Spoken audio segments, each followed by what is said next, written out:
Banger right there. Y'all hear that banger ass soundtrack? That was amazing. Hi, y'all. My name is JB. Welcome to another episode of Queer in Present Danger. Oh, oh, Oh, nope. I'm sorry. I was hearing myself, and I couldn't do it. couldn't do it. I was like, oh, Yeah, not today, I Satan. sound like that? I was I like, sound like that. wow, that was like a 20-second delay from the time that it actually started. Yeah, But we do yeah. have a delay. That's a lot.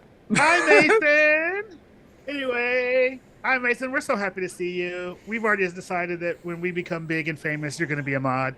At any rate, welcome to Present Danger. My name is JB. We here talk about politics from a queer lens. It's cold outside, and I don't like it. Just Not said as something cold as it about was last snow. week. No, it's not as cold as last week, but it said something about snow for my area, and I almost lost my shit. I was like, Listen, it I'm was 50 They're degrees saying today. 73 degrees Ugh, for I'll Christmas take that. Day. Yeah, I'll take that. 73. I'm like, well, I guess I'm celebrating Mali Kaliki Maka style because I would love to have 73 degrees. Right now, I don't know what we're gonna have, but I know it's not gonna be that. No, It's in the 50s in Chicago. yeah. That's Oh, crazy. listen, That is crazy. that's crazy. Didn't y'all just Absolutely have like crazy. lake effect snow come and just blow Yeah. y'all all the way down? Like wild. Mm. We live in It's our funny, I last just days. watched Home Alone yesterday. Climate change ain't real. Don't worry. We living in our last days, y'all. Anyway, guys, this is you. I am J. Once again, I am JB. I'm gonna throw it over to our other hosts because they're here too. Let's start with Tyler. Tyler, since you were on the show first, let's say tell the people who you are and stuff and whatnot while I look for my screen. Hello, everyone. I am Tyler Thulin, I only have one and screen. I think my screen is frozen. No, you're still good on Maybe mine. not. We can see you. All right, cool, Oh, well. cool. It might have been for a minute, Um, but you're good now. Okay, cool. Yeah, so I'm Tyler Thulin, and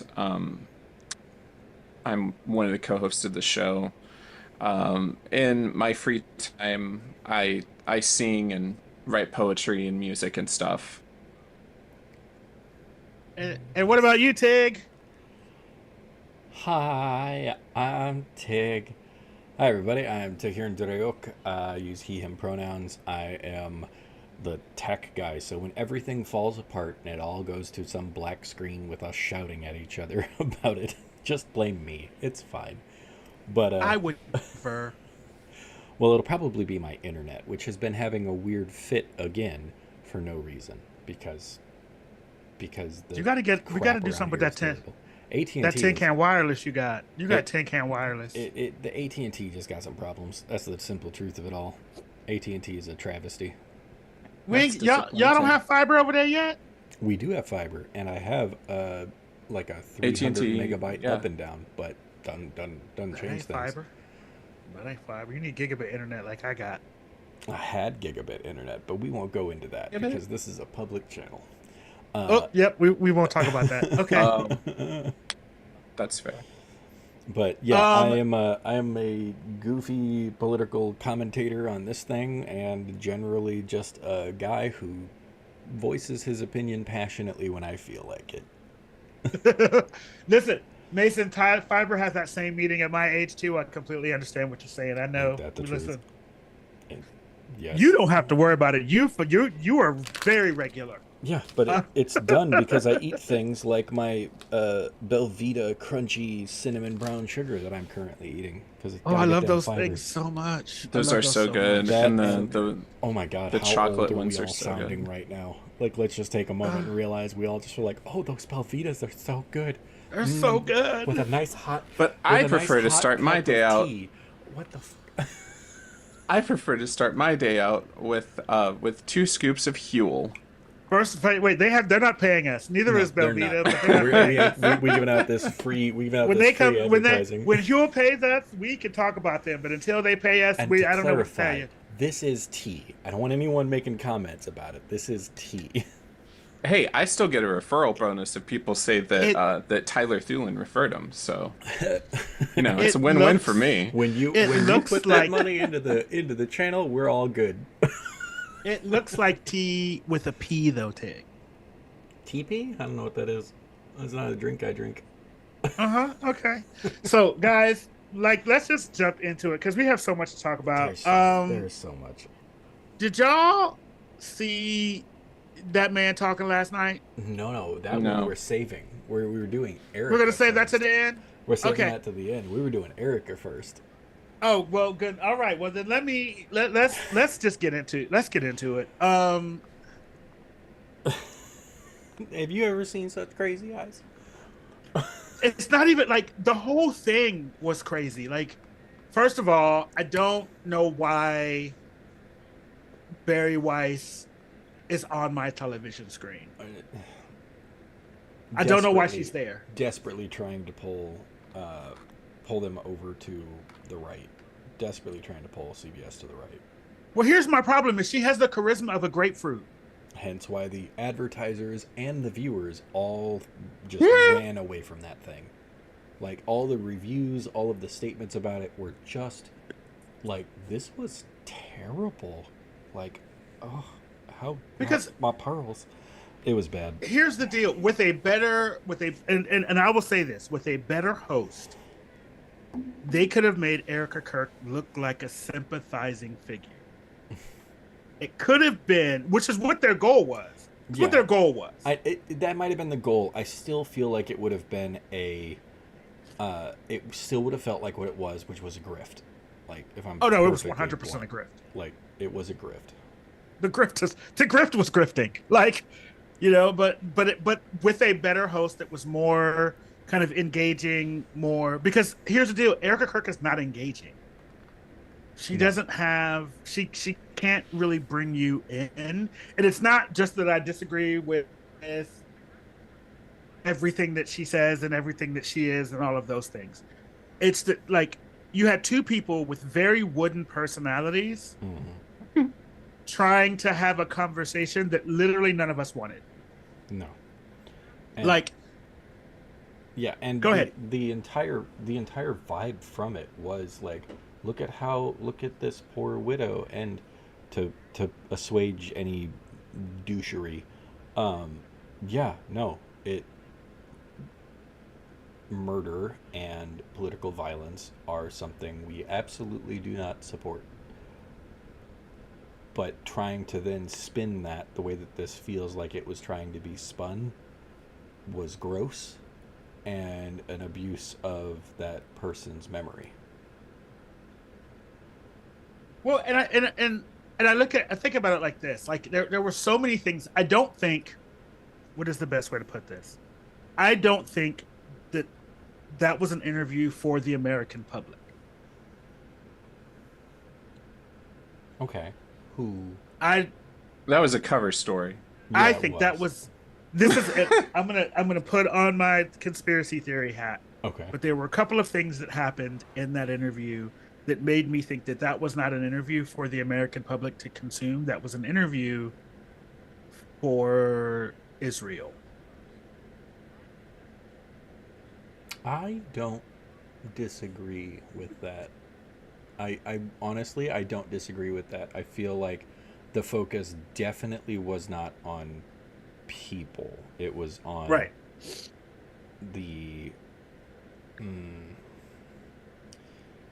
it definitely was not directed to make people more associative with it.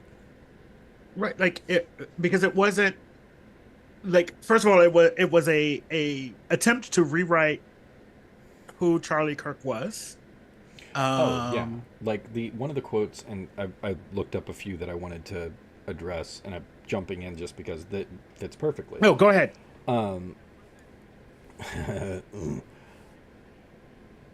The Charlie Kirk T-shirt for him. I can't. A whole thing about, like,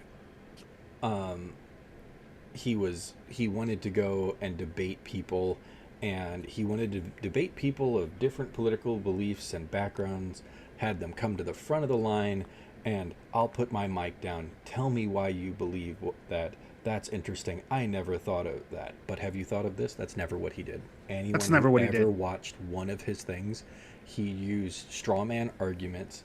He used a whole lot of different ways to take what you said and use it against you, and then defended it with false narratives and bad faith talking points in order to make you feel small and make you feel like you weren't as smart as he was. It's a classic and very pathetic way to debate. It is a wonderful way to be a Yep. jackass. And yet again, I've said this many times before, I'll say it again. I can feel bad about what happened to Charlie Kirk and also say that he was a terrible person. Two things can Yep. be true at the same time. Two things can be true at the same time. And so for me, like if you like I watched the just recently actually. It was the second time I watched it, but after heard that interview, I watched Charlie Kirk's debates at Oxford. Oh, you want to see somebody get their ass handed to them. That was such It, a, oh, literal but I watched debaters. it. I Literal watched it debaters to taking him down. see. I watched it to see if the things that she said were things that he actually did, and Yeah. in practice. Because at that point, he's in a room with debaters. He's in a room with like and none of the things she said are things that he did on that during that series of debates. What he did was he talked over them.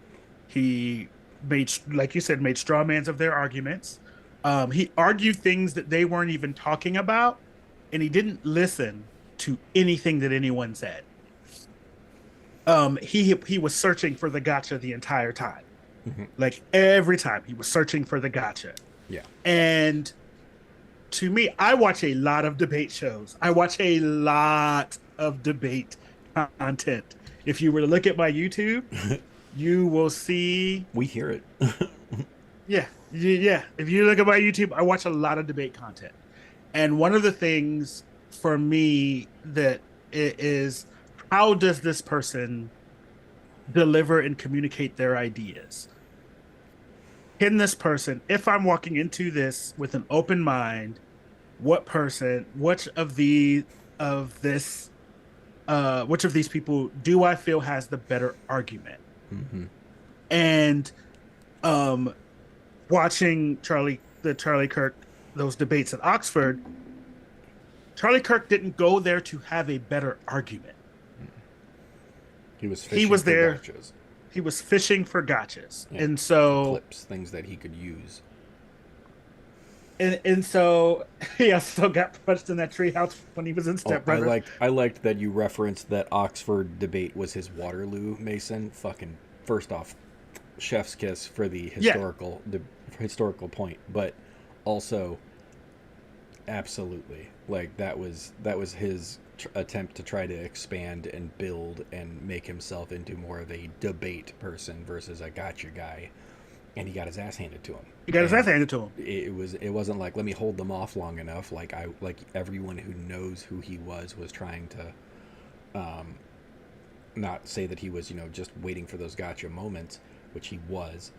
It showed how bad of an actual debater he was. Yep. It's because here's the thing. It is easy to debate when you are someone who understands debate and understands like how to argue, which I won't say that Charlie Kirk understood how to argue. But you are someone with a platform where your premise is, I come and debate me, change my mind. It is easy to stand in those positions, in a position of power, and actually like talk down to those people who are just there to argue with you because they have different ideals than you. But when you are talking with somebody that's on the same level as you, what that showed me is that he couldn't hang in a real debate situation.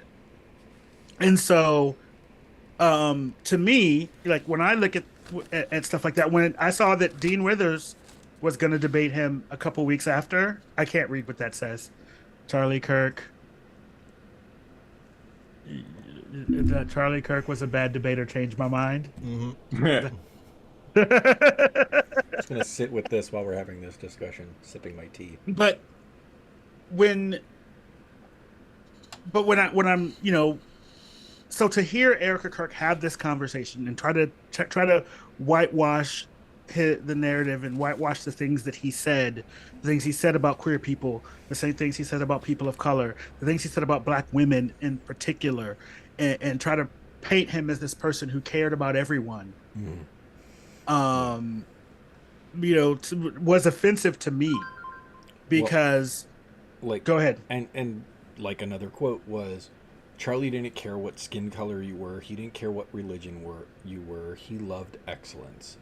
His favorite word was earn. He loved knowing that people worked hard to earn what they got. No, he didn't.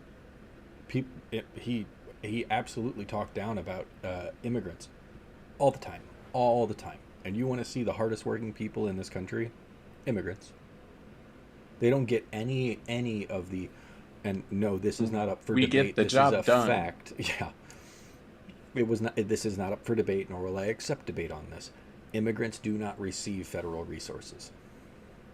And a person that is an undocumented immigrant does not receive any resources, and yet they pay taxes. They pay taxes.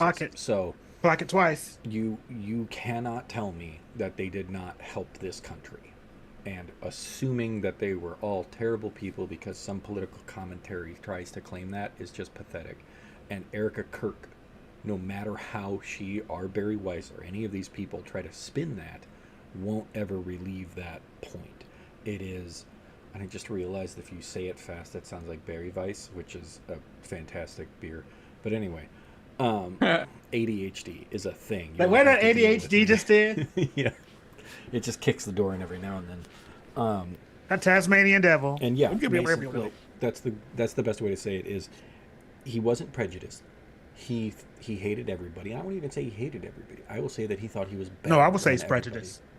Well, I would say he hated everybody. I will stand was on what he was saying. That's what Mason said. Because here's because when Erika says that he loved excellence, I think about the things that he said about Ketanji Brown Jackson. The most resume backed person on the court right now. The most qualified person to be on the Supreme Court right now. Like the most qualified. That is excellence. And because her skin is black, she somehow didn't earn it. Mm-hmm.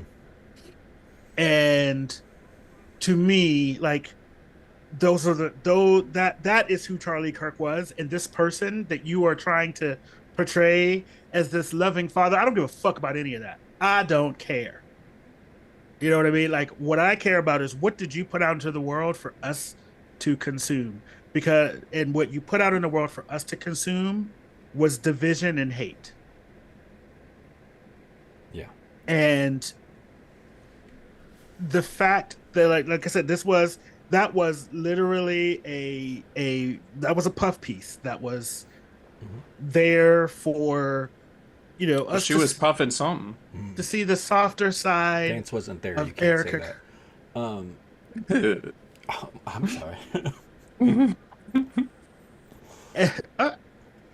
But I think the other thing that I think was striking was when they had the question of the person who asked that last question was the last person to talk to Charlie Kirk, and he mentioned gun violence. That guy got up and asked a question, and I'm sure you have the quote. Yeah. The whole thing, but asked a question about about denouncing the violent rhetoric on both sides, with specifically Donald Trump, and she wouldn't do it. She answered an entirely different question than what he asked. Mm-hmm. She didn't answer. She didn't even answer anything close to the question, but she also dodged it. And there's two reasons, very obviously, why she dodged it, which was like the finale of it was of his question was, will you condemn the violent rhetoric of Donald Trump, the most powerful and influential person on earth? and didn't answer the question, avoided it entirely, and basically said, this isn't about one person. This isn't summed up with one person. No, but that isn't the question he asked. He asked if you would condemn the fact that Donald Trump has fanned, fueled, and exploded the flames of violence and rhetoric in this country. Would you say, hey, is that bad? Can you just say that's a bad thing to do? And wouldn't even do that because where's the grift train going to end? Yep. Where's the grift because train here's going the to end? So, no, she didn't answer the question. She wouldn't condemn it, and it was a terrible interview. because and here's the thing. Sometimes I'm glad that I'm not the person who is on in those situations where I'm asking a question and someone is asking the wrong question, because I would have stopped her mid question, mid answer, and been like, I'm sorry, that's not the question that I asked you. What I asked you was this. I would have pinned her down on it, because that would be, because 100%. that is, I was the last person to talk to your husband, and the last thing that your husband said was a dodge to my question. Yep. It would have been an easy thing to say, excuse me, I don't mean to interrupt you, but I'm not disagreeing that this is just one person, but I am asking you about one person who has the most influence over this entire thing, who has regularly fanned the flames of violence in this country. Can you condemn at least one person who is fanning those flames? Right. Because you have no problems calling it out when it's when the left does it in the ether. Yeah. Because here's the deal. You don't see you might see people on the left saying divisive comments. I've said a couple divisive comments.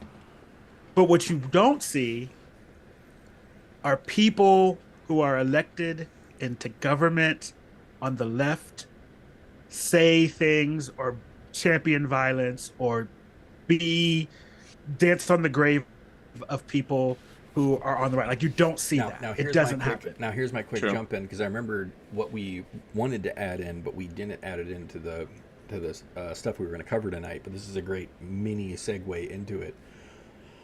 When Charlie Kirk was assassinated, when he was killed, one of the people that spoke out and spoke up about that being a terrible thing, no one deserved that, was Rob Reiner.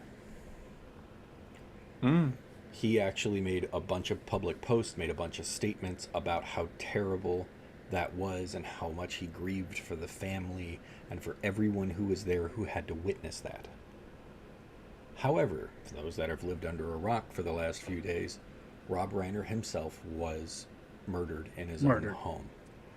And when asked about that, Trump said that he suffered from Trump derangement syndrome. No, that he it wasn't a asked. Terrible person. Didn't they say I want that? to. Go ahead. They didn't. No, because here's the thing. This is the thing about this that's crazy. Post. Holy crap! He was not asked about this. This is a post that he made of his own volition, of his own free will, in which he, rather than we're going to go to something funny after this, everybody, but we need to make a point that this is the type of person who Trump is. Actually saying, oh, I'm so sorry to hear about, sorry to have heard about the news of Rob Reiner. He was a beloved actor, director, blah, blah, blah, blah, blah. We pray for the, health and well-being and well wishes for his family. That's it. As a president, that is like literally the easiest thing that you can do. You know what I'm saying? But he couldn't do that. He couldn't do that. He had to figure out a way to make it about himself. Of course, because he's a narcissist. Do you want the quote? I can read it really quick. Yes, go ahead and read the whole quote. This is the post that followed the murder of Rob Reiner. A very sad thing happened last night. quoted from Truth Social Donald Trump's account. A very sad thing happened last night in Hollywood. Rob Reiner, a tortured and struggling, but once very talented movie director and comedy star, has passed away, together with his wife Michelle, reportedly due to the anger he caused others through his massive, unyielding, and incurable affliction with a mind-crippling disease known as Trump derangement syndrome, sometimes referred to as TDS. He was known to have driven people crazy by his raging obsession with President Donald J. Trump, with his obvious paranoia reaching new heights as the Trump administration surpassed all goals and expectations of greatness, and with the golden age of America upon us perhaps like never before, may Rob and Michelle rest in peace. What the heck was that? That is... It's been 3 minutes. Can we cuss? Yeah. Thank you.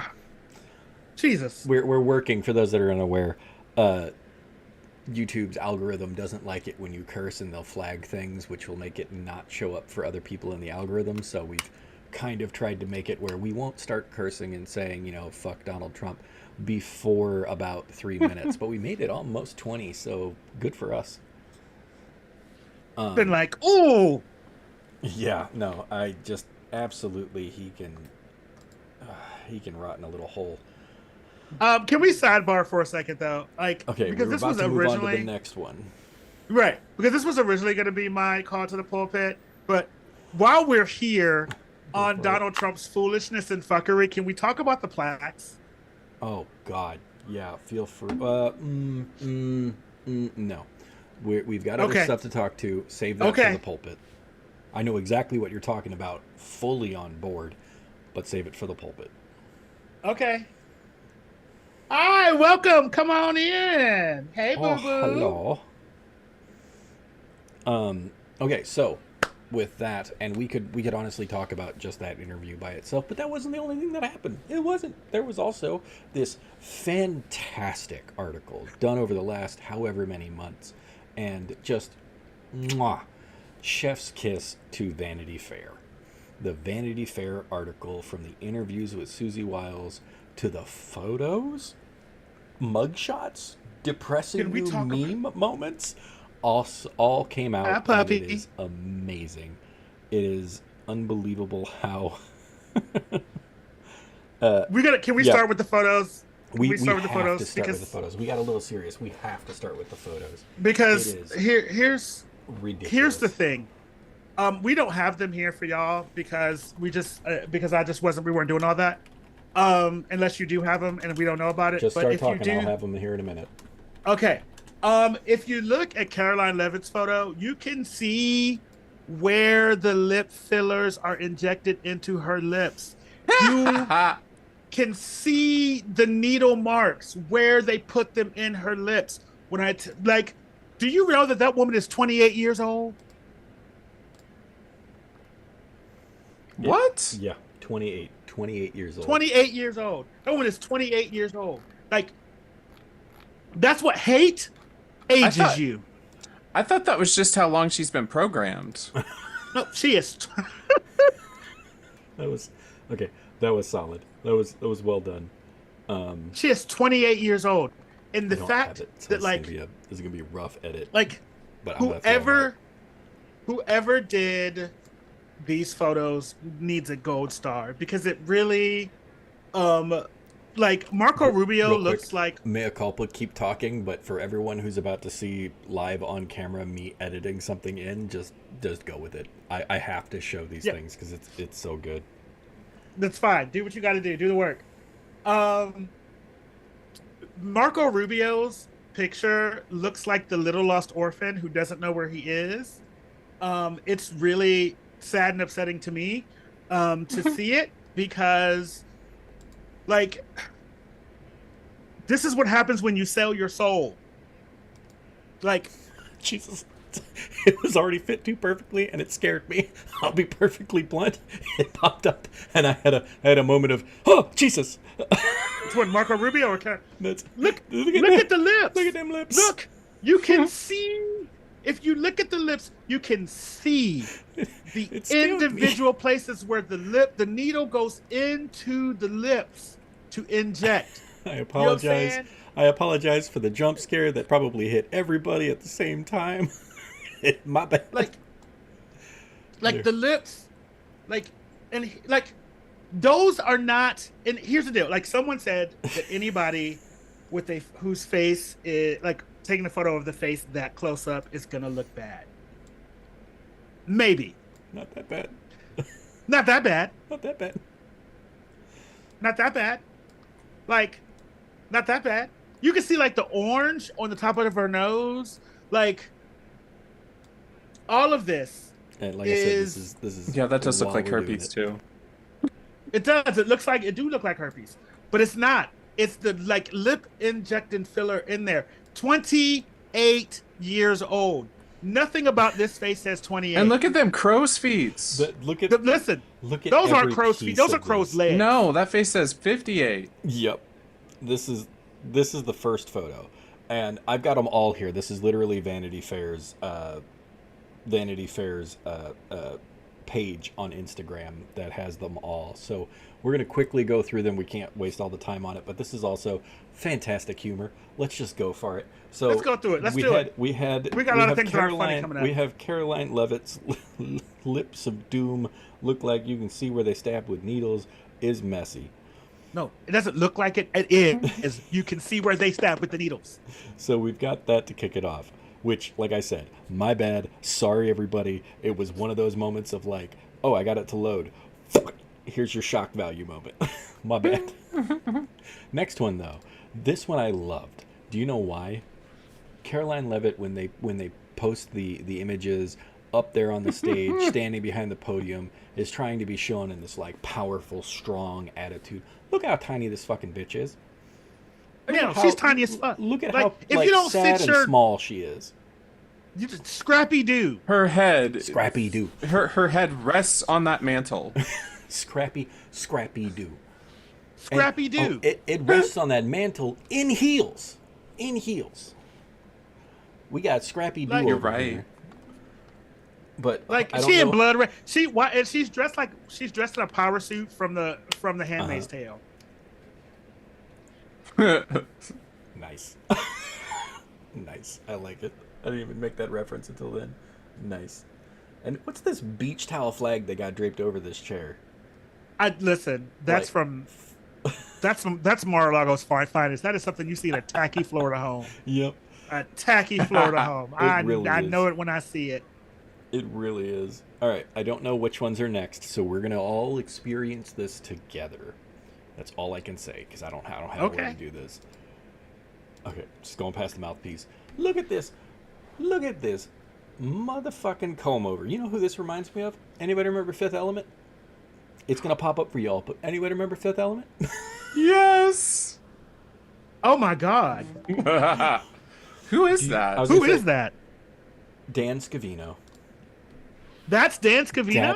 That is Dan Scavino. That's the photo they chose for Dan Scavino. They did him dirty. Damn. They did him dirty. Whoever Full side did this, profile, Dork. looking up like Yes. he's happily waiting for Trump to drop another deuce in his pants. Like, I'm ready to clean you, sir. whoever put these photos together. I'm just shady waiting. bitch. I'm just waiting for chocolate syrup to start dripping down his face. Yeah, Giuliani style. Oh no, you're actually referencing the movie. I'm Referencing referencing the movie. Zorg. Yeah. Yeah, it's the Fifth Zorg. Element. Well, at this moment, he ain't looking directly at Trump, so it's not just falling off his head. His hair is, but that's a different problem. But also Zorg was thinner. What if he go? My thing is what are you gonna do with that little thing in the back you got going on? Like you trying to grow your hair out? What Are do you trying? mean thing in the back? You see how it's trying to flee from his head? It's like these little tentacles trying to be back there. It's like if you don't go put that piece of hair down somewhere, quit playing with us. It's already trying to crawl off his head. It's Listen, that's how they they can't- dyed listen, it. It's octopus ink. they can't. They left can't the be like octopus us. on there. They can't. They're trying to be like us, but they can't. Long hair don't care. It's there. Next. It's there for anyone who isn't seeing it because I've got it up today.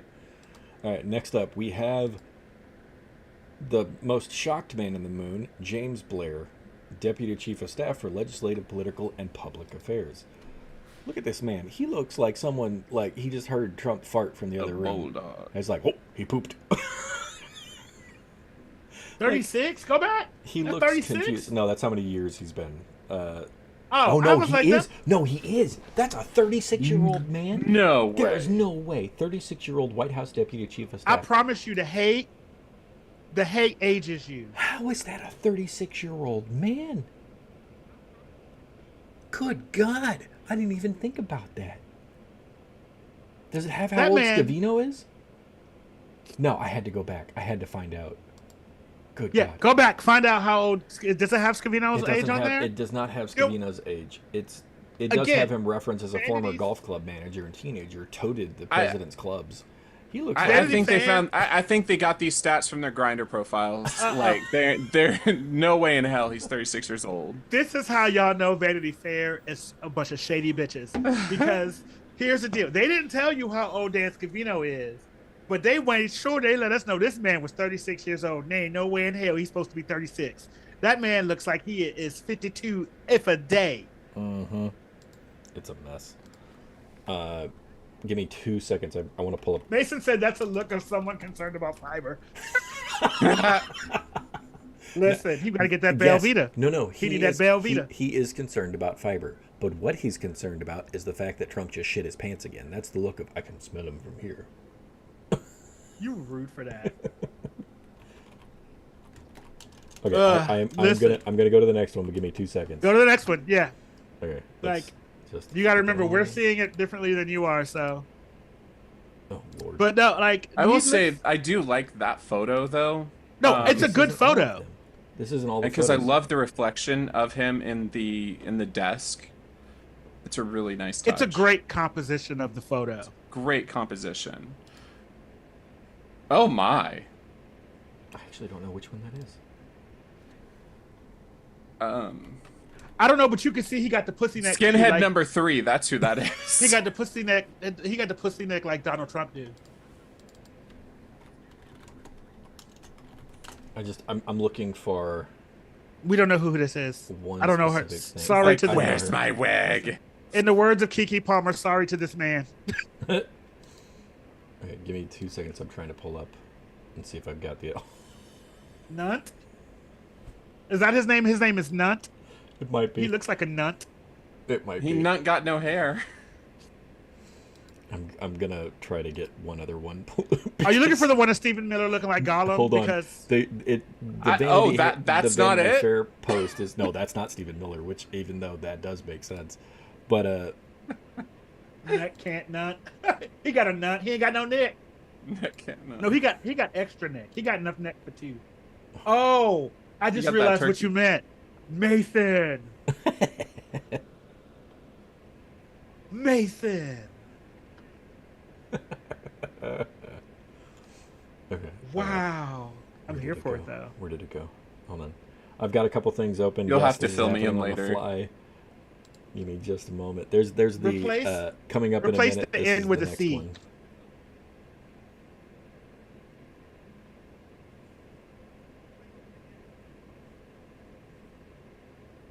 Good old House Sparks. I love me some House Sparks. Okay, that's the other one they had of this person. He looks. Ooh, this photo he looks here. like Voldemort, but with a nose. But this photo here looks like I don't want to suck that dick. I don't want to do it. I don't want to. You can't make me. I don't want to. I gotta do it. Yeah, I got to. He looks sad, like soul sad. So that was the first one that I went through, and it is terrifying is the words that come to my mind. But oh, is this the full thing? Oh, but it doesn't. It doesn't. Fit Yeah, the he looks fucking- like the resident poltergeist. But he looks like he's about to be. He looks like gay for paying my first time. No. From the well, no, he's way From- too old to be a If Mormon. you look at that side, profile, the look on his face is like, I don't want to have to do this. But they said I can get $2,000 if I take it in the butt. But I'm real scared. Uh-huh. Okay, I'm gonna have to just try to go off this other one because I can't find the one that I wanted. So That's fine. Do what you got to do. here's the next one. You're gonna have to give me a minute. I'm pretty sure we can all tell who this fucking person is. If it's that picture of Stephen Oh, Miller looking like Gollum, I'm Nope. gonna scream. No. that's JD Vance. It's JD Vance. It hasn't switched over for me. Is it? It hasn't popped up. It's on this. It's Oh, on the now it screen. has. There you Now go. it has. That's the photo you grabbed for JD Vance. Good God. I don't even know where to begin with this. First off, how old is that man? 75. Look at them sunspots. He is a mess. That baby photo needs to be replaced with grandpa in a heartbeat. 77. This man, he looks like he is. First of all, he looks like he can smell what's in Donald Trump's pants. Yes. He sits close enough to him. Like, Yeah. oh, why you staying? I can see the trailer park in Vance's face. For real, for real. Listen, y'all, jump in the Facts. comments and say some stuff like Jump for in, real. have some 'cause fun with it. That's what we're have doing. fun with this. This is your palate cleanse because other stuff we have to talk about isn't so palate cleansing. It's not gonna be fun. So And then look at this man. It's the world's. I'm gonna give it its moment. I know I get ahead of myself. The next one though, look at this tiny little man. Look at this man who is trying out for the world's worst Wow. '80s pickup thing while he unbuttons his jacket and we all pray that he's buttoning it.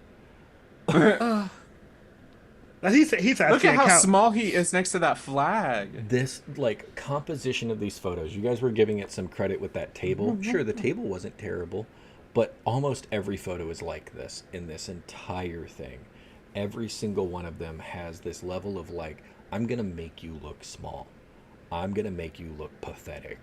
And Not they put a suit on a racist monkey. we're just gonna let This Mason one- have fun with it.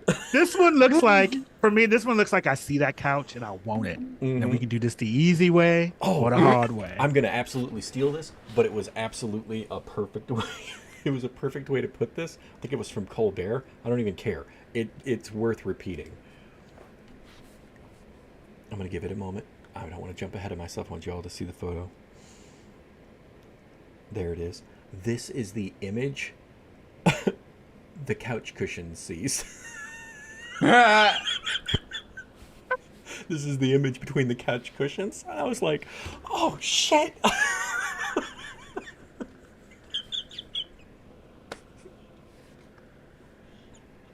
You saying that couch over there reminded me. I was like, oh, I gotta go back. I gotta go back. This is the thing the couch cushion sees. I just want, for 1 second, for us all to imagine being USA Vance. Oh, no. That being the face. That being the face there, that you see. right above you. Listen, free USA. Free USA. Fuck Lazy, USA, but free USA. lazy boy is scared. Well put, Mason. Yeah. All right, let's move past this one. Oh God, he's talked about. I can't keep Voldemort. looking at this on my I'm screen. I can't keep looking at this. All I'm giving you is Voldemort, and there he is at the shadows on this photo. Just Oh wow. I listen. Why is yours so much further ahead than mine? How'd they get a photo of I don't know. Putin? Like, this is Putin Here's- if he then executed his photographer. Like, here's the thing I never noticed about Stephen Miller until now. Is that not Putin? His eyes are two different. Like his eyes are crooked. like his eyes are legitimately like, here, I'll try to get my glasses. This is how he'd have to wear his glasses. Like, that ain't just the head tilt. Like, they are not in alignment. Much like his sense of morality. Stephen Miller looks like the hunger strike isn't getting anywhere. Like, this is we were watching Josh Johnson the other day. We were talking about some people who are just like they look like they are. Mm-hmm. Stephen Miller is the definition of I am a troll and I look like one too. This looks though like a man who sat on the couch after JD Vance was there. I sat in something and I'm angry about it. Here's the other thing. You know what I noticed in all of these? Like, all of these people, their suits and the stuff. Why you don't have no package Stephen Miller. Not even just no package. Look at the pooch. He got that little pooch there. You got a little. How you gonna have a little pooch and no package? There's nothing happened. This is why you're sad. This is why your wife left you for Elon Musk. Because you look like this and you act like this. That's who took the photo. This was while they were in the bed. He was sitting in the cuck chair. Not you was cucking. Now he looks like a funeral director. That's where you are not wrong. You are not wrong. He absolutely does. You are not wrong. Right. You. All right, kid. I can't keep looking at this man on my screen. God, it doesn't get better. I know I get a head start on these, and all I can say is it doesn't get better. Am I not live? Oh, I wasn't live. That was the problem. There you go. You were already behind. But my God. Okay, so listen, here's the deal. Marco Rubio, I've always thought Marco Rubio was cute until he joined this administration, and he has become like I feel like the Trump administration is a miasma. That is a 54-year-old man who looks like he's in his 70s.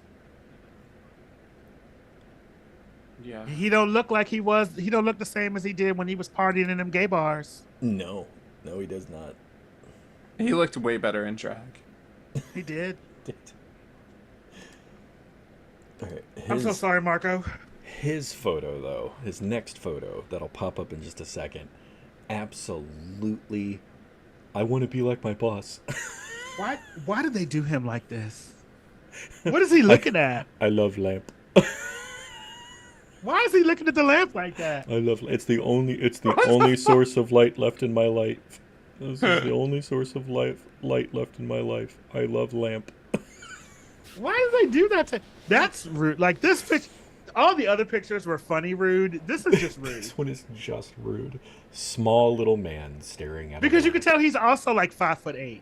Oh yeah, itty bitty. If that, Itty he might be man. 5'6".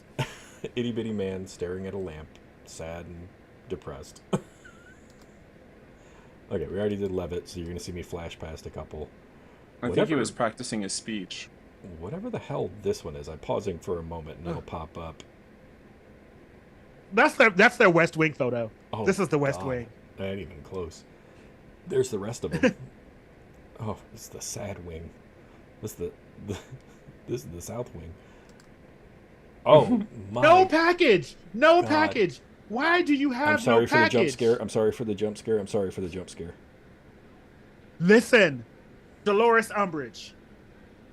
Oh God, yeah, absolutely, 100%, and terrified.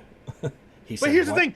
And it's This like is her reacting. it's This is her face reacting to something else Trump has said that she's gonna have to clean up. Just shit. But this is the best looking photo of all of them so far. Right? It's Dolores Umbridge and the two people competing to be the next Voldemort actor. and also, look around the lips. How you don't have no lips, but you got lip filler scars? Mm-hmm. That makeup's also three months old. that ain't fresh makeup. They didn't do her right. Ooh, you know what Stephen Miller looks like? A lich. Oh yeah, 100%. Yeah, 100%. And speaking of small people, that when the next one pop up, she can't blink. She's like, sleeping with eyes open. Stephen Miller and whoever the other bald dude are look like they're about to how can I say this without the trigger warning? The look in their eyes looks very predatory. I'll put it that way. We've already seen this. Yep. I skipped. So where does the random black man come a from? random marine photo. No idea why. I would also I know he's like to don't reference put me in this that- bullshit. Yeah, he's trying to quickly escape from the photos. I would like to question: is this Rubio? And if so, Yes. is this contemplating leaping out the window? Like, Yes. it's like that's the vibe I get from this one. It's like I could be free. If And I just also, jumped. look where that window. Look where the top of that window is. That's Oh, where the yeah. ballroom used to. That's where the East Wing used to be. Yeah. Like I know where that sort of kind of where that is, Yeah. that is actually looking over to where the East Wing used to be. Oh, yeah. That tells you kind of where when these Yeah. photos were taken. Jumping through. Oh, these black and whites don't do them any It looks like favors. it's You'll still see in a there in the second. photo. These were taken in like April. Yeah, this is so the interview, for those that were unaware, this was not just a single interview. This interview thing was done over the course of about 5 months, and the photos were all taken somewhere back in April, May, like before everything was being talked about getting torn down. Gonzalez got it right. Should went back to Cuba. Why am I getting like a really bad impression of the Zoolander in this photo? The shitty Avengers is what this Yeah. is. Like, Stephen Miller looks like he's trying to be a model and Yeah. failing terribly at it. Terribly failing. Steve, at oh it. my God, he's giving you the It's like- Zoolander. Yeah, he's giving. He's the giving you Zoolander. Zoolander, He's but giving it's you the coming smolder. across like I'm gonna buy you a drink. Don't drink it. Yes. He's giving he's going for smolder, but it's giving like I shit myself. Okay. The rest of the He's team. going for smolder, and he just looks drunk. Yeah. And that is the last photo. As this one comes up, that will be your last photo. This I am, is City however- Barbershop cartoon called the McCarthy Brothers. She looks Listen. like, "Hello, can I help you?" And Vance is like, "Who the fuck is that?" Yeah. Susie Wiles looks And like then she's you got going Lurch to ask back to speak there to the going- manager. Susie Wiles looks like I want to speak to the manager.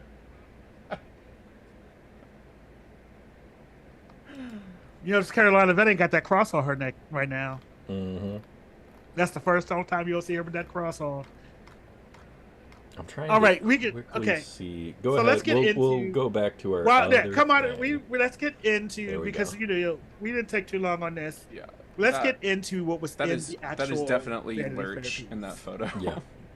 A short lurch. How you can't be A lurch and short short? Lurch. Right.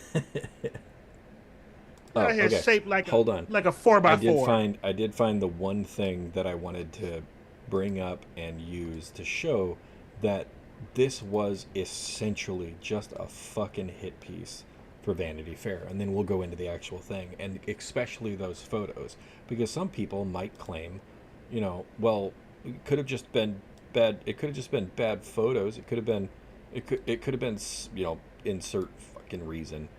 Doesn't matter. Doesn't matter. Why does it not matter? Because they are capable of producing Great photos. wonderful fucking photos. For those that could Right. already tell but couldn't see it yet, there.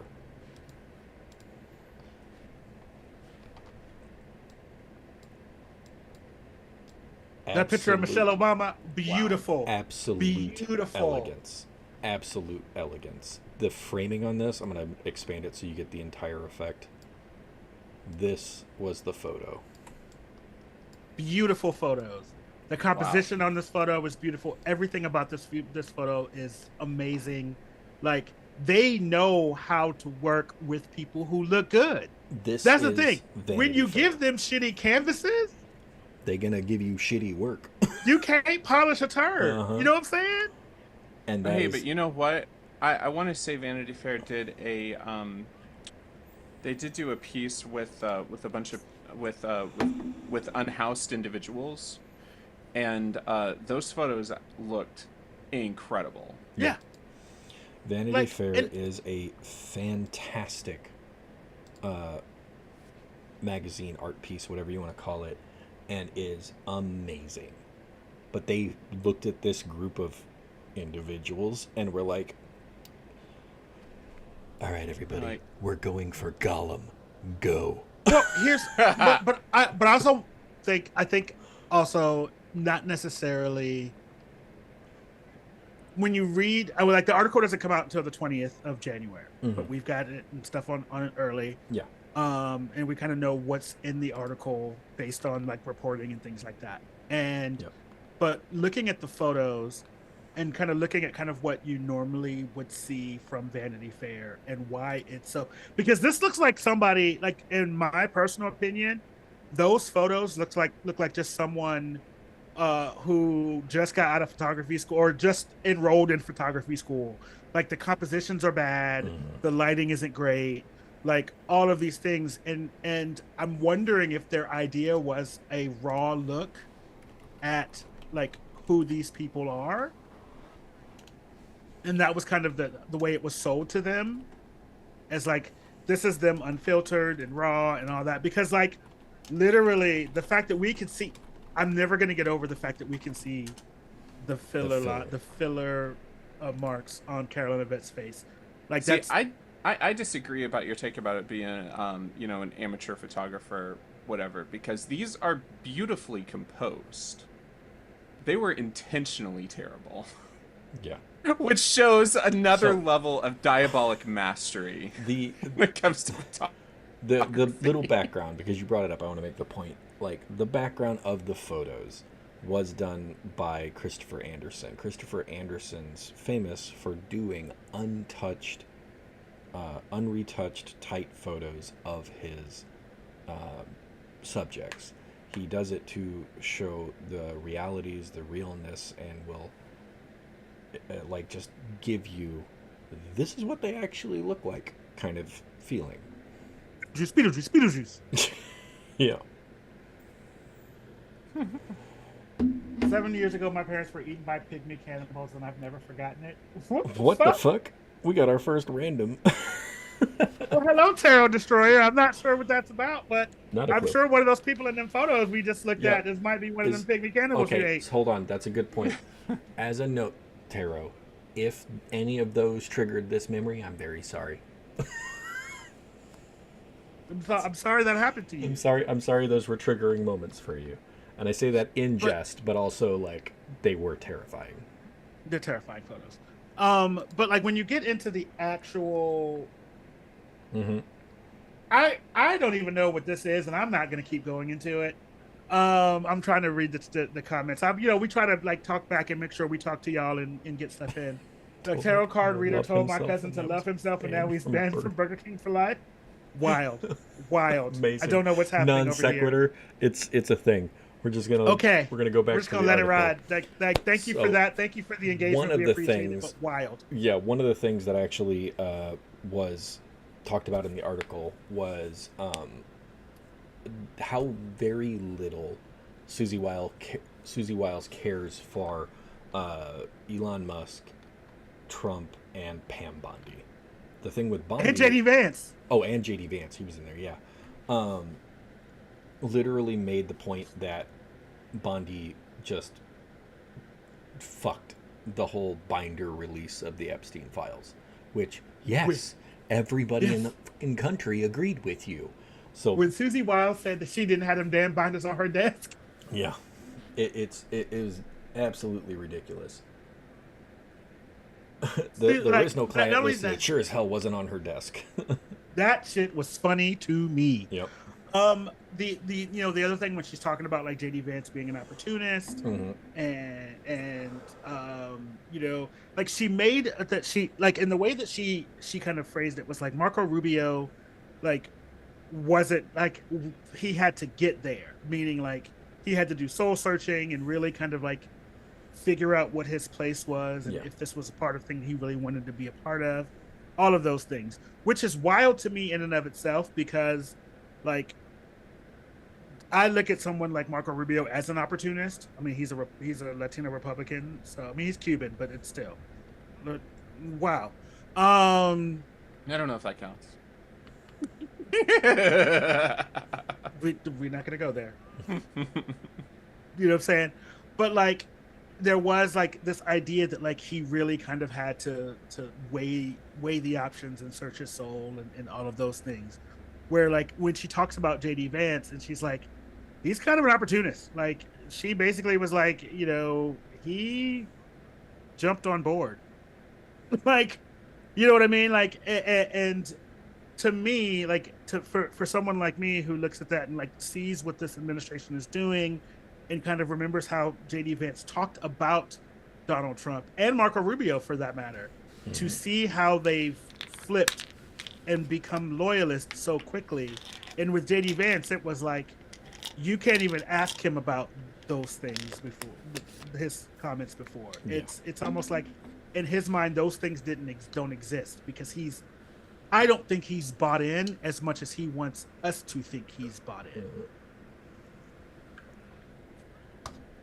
Like that's kind of how Yeah. my take on it. Well, and then like the idea that he's a conspiracy theorist, he believes that conspiracies are true. The fact that he's basically his own level of grifting into his position, all are kind of mentioned in it, but then even include the comments about Musk and how Musk's He was on entire thing ketamine all the was time? like, oh yeah, he's an avowed ketamine user. I think that's when he's microdosing. But his attitude was everything has to get done. It has to get done fast. Yeah. But even made the comment that no rational person could think the USAID process was a good one. Nobody. That's from the Trump chief of staff saying that no one thought that was a good idea. Yeah. No rational Well, person thought that was a good idea. and then I think the other thing that she said that I thought was really interesting was when she was talking about retribution. And originally like said that he, that like you can have your retribution for the first 90 days. And that was Susie Wiles like take on it. Like and then and then it's like, then they were kind of pressing her about that was in the beginning, the first interview, and then when they did the second interview later on in the year, they asked her about that, and she's like, "Well, I don't think he's being retribution," and that they mentioned Letitia James, and she said, "Well, maybe that one is a retribution." You know what I mean? Like, so there is this idea and this thought, like in the White House themselves, that like they are aware of what is happening and what is going on and what it means, but they're trying to sell it to us like it's something else. The other thing that she mentioned was the tariffs and how they told him not to announce the across the board tariffs in the way that he did and all of that stuff. And then when the markets freaked out the way that they did, he had to back off on it. And like they told him, and they're like, he's going to do what he wants to do anyway. So Donald Trump has this idea that he can do anything and everything that he wants because he is the president of the United States, and no one can tell him different. And that is a very dangerous thing, to have one person at the center of power think that they can do whatever they want with no recourse of the law or anything like that. That's why we're in the place that we're in right now. And I think we need to really kind of sit and think about that, and think about, like, if this man doesn't think that the checks and balances that this nation is founded on pertains to him, and we're only 1 year in, like, we need to be careful. Yeah. And I'm going to push us forward to talk about that was a the great damn segue. speech last night. Yeah. Which sums up everything you were just mentioning so terrifyingly. But go for it. Because I watched it live. Because, when the president, regardless of whether or not I agree with that president or not, when they make a primetime address, that usually means that news is happening. Something is going on. We are in high alert status because the president is interrupting the normal course of the television broadcast. Interrupted Not only Survivor's finale. He interrupted the Survivor finale, only for us to get just this rant. Crazy uncle. About the crazy Thanksgiving uncle. Yeah, about how well he's doing, how we're, basically trying, how everything bad that's happened has come from Biden, and how we were dead as a country and now we're the hottest country ever. And the lies, the like, I That won't even have call been, them half you truths. know, and every one of the ones that he was saying has absolutely been refuted and shown to be just not true at all, At multiple all. times. When the to me the most, there were two of them that I found to be super egregious. Mhm. The first one was that the Democrats are trying to raise your health insurance premiums, and for me, I'm like, anyone who's actually paying attention, like not even paying complete attention, who just like pokes their head up out of the sand and looks around for like 2 minutes and then goes back under, knows that that is a lie. Yep. Um, and the second one was like prices are going down. Your turkey at Thanksgiving was 33% cheaper than it was last year. Actually, no. Nope. The thing that you were actually talking about was Walmart does every year Mhm. a Thanksgiving holiday bundle. And this year, yes, it was cheaper, but it was cheaper because the items that were in it were smaller and there were less items. Yep.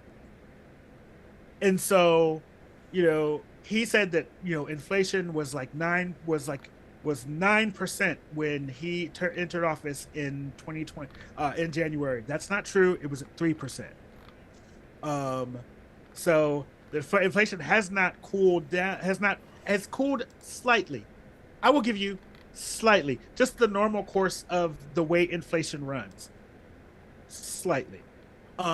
We don't know what the unemployment numbers and what the the jobs numbers are, because we haven't been able to get reliable jobs numbers since October. We did get most recent said we added 106,000 in November, but the adjusted ones for October, and I might be a month off, it could be a month earlier than this, but the adjusted numbers for October, we lost 62,000 jobs. So we have a net over the last 2 months of 40,000 jobs. If you hear the word 40,000, that sounds like a big number, but that is less than a third of normal job growth.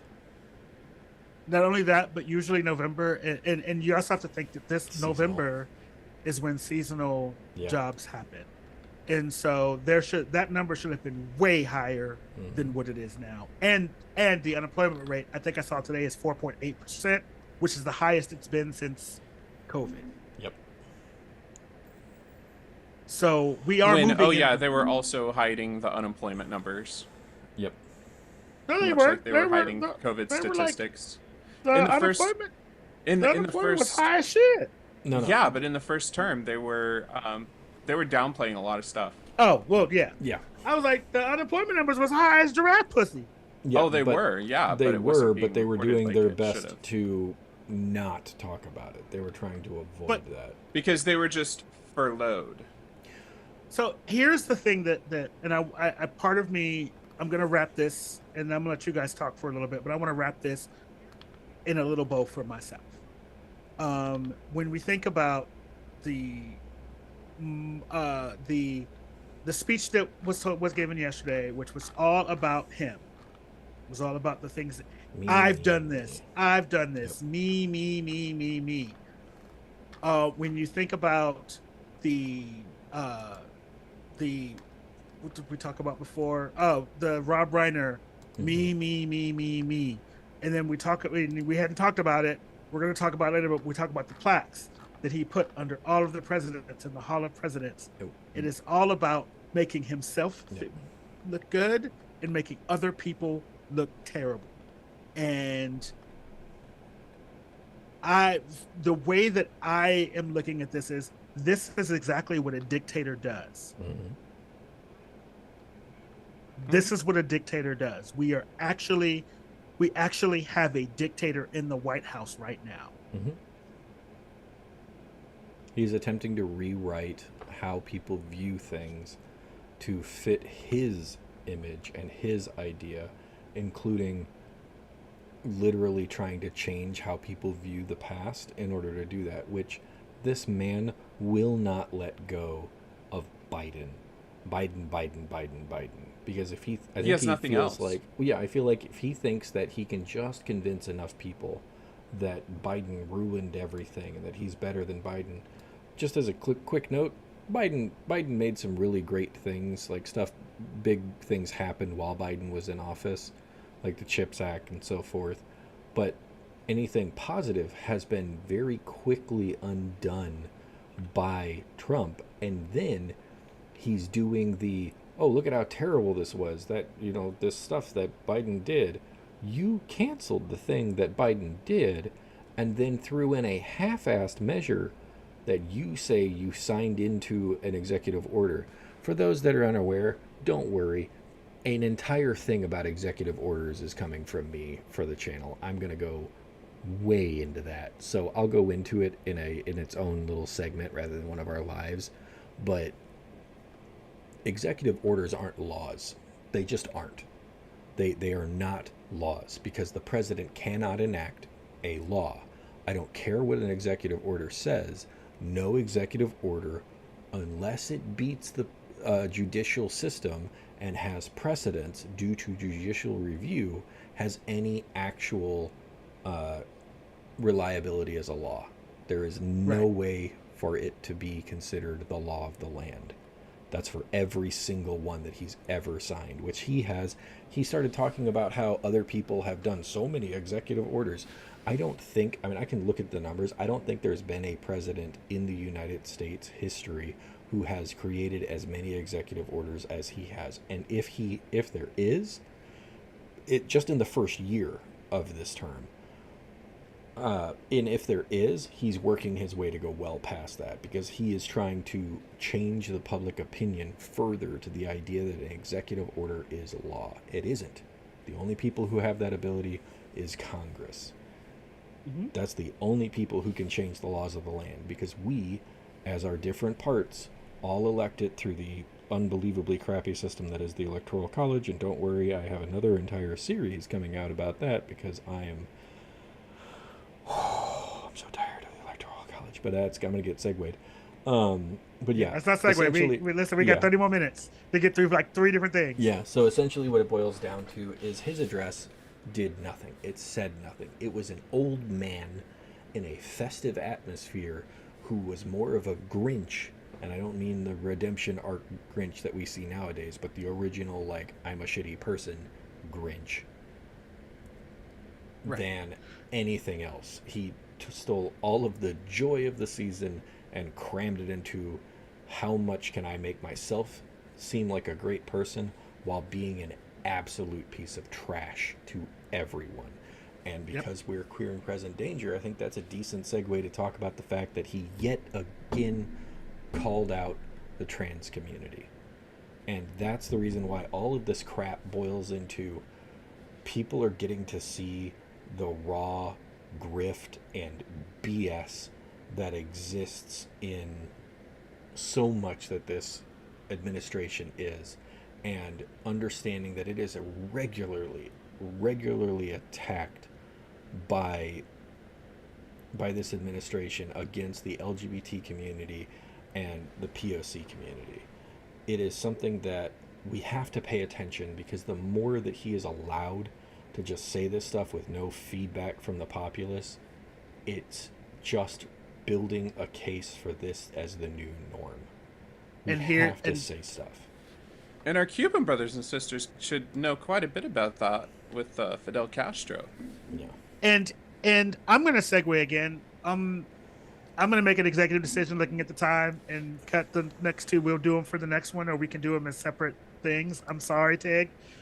No, we can get past because I know you're excited about those, but I want to talk about, to keep it in where we're at, I want to talk about House bill that was just passed, 3492.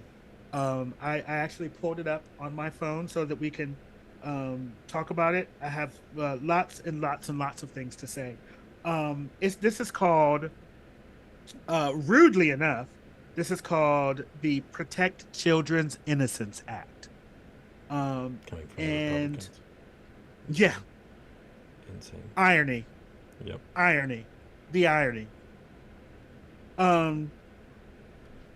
Basically what this does is, where is it? And it was authored by Marjorie Taylor Greene. Of course it was.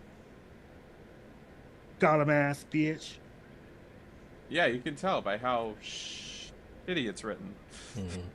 Well, the thing is, it's written shitty, but it's deceptive in too because Oh, it's 100% they behind knew the back door they knew bullshit. they knew what they were doing. Essentially, what this thing does is it criminalizes gender affirming care for minors.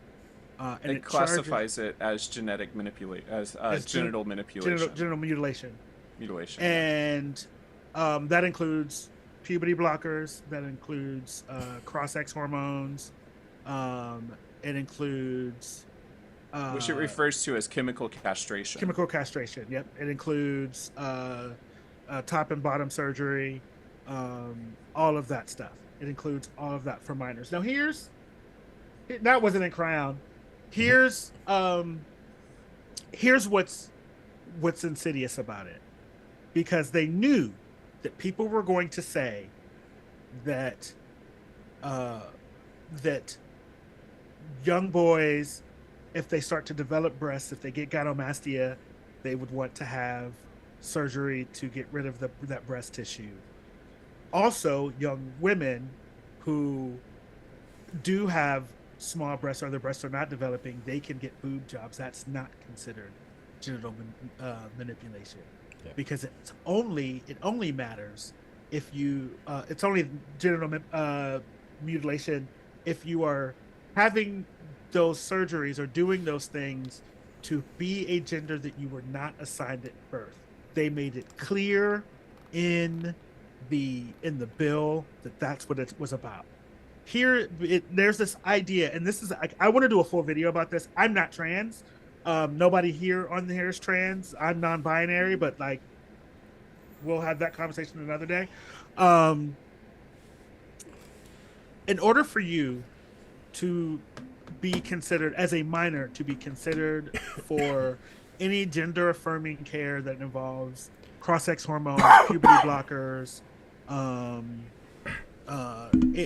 top surgery, any of those things, they need to have three things. You need 6 months of consistent, insistent, and persistent gender dysphoria.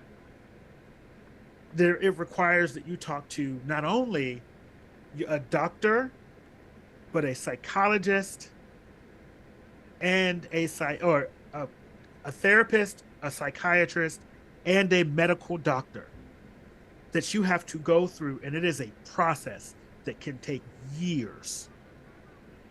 The reason that minors are given puberty blockers for gender affirming care is so that it is, if they do decide to go on with a surgery, it is easier to transition when your body has not started puberty yet. It's also safer. Mm-hmm. Way safer. It is way safer. It costs less. So those people who are like, this is just the pharmaceutical companies, it actually is cheaper for them to do it if you have not started puberty. Yep. Rather than saying, we're going to protect the innocence of children, and I put that in quotes because you don't give a fuck about those kids. You don't give a shit about them. I wish you'd saved that for the very end, because that's a great segue to my pulpit call, but keep going. Okay. Well, I'm going to say it again. This is my pulpit call, but we're going to do it as if you cared about these kids, you would make sure that we lived in a world where you could be what the fuck you wanted to be and do what you wanted to do, be who you are without fear of retribution, without fear of the harm that they will feel at home. By protecting these kids' innocence, you have potentially caused children to unalive themselves. And yes, I'm using those because I might cut this and put it on TikTok, and I don't want to get banned and all that shit. You are causing you may be direct result of children unaliving themselves. You may be the direct result. Are you going to bring back conversion therapy? Is that what's next? Is that what we're going to do? Absolutely, what we're going for. Like these, this idea that you are protecting the innocence of children when you're not like you want to protect the innocence of children, listen to them when they tell you something happened to them. How about you do that? And you know, here's the sorry.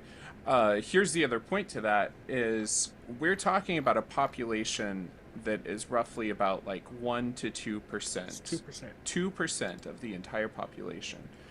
And when we're talking about people that have gender dysphoria to the point that they are ready to unalive themselves, that's not something that they just learned from or were coerced into or coached into. Like when you're talking about children having a level of depression that they don't want to be in this world. That's what we're talking about.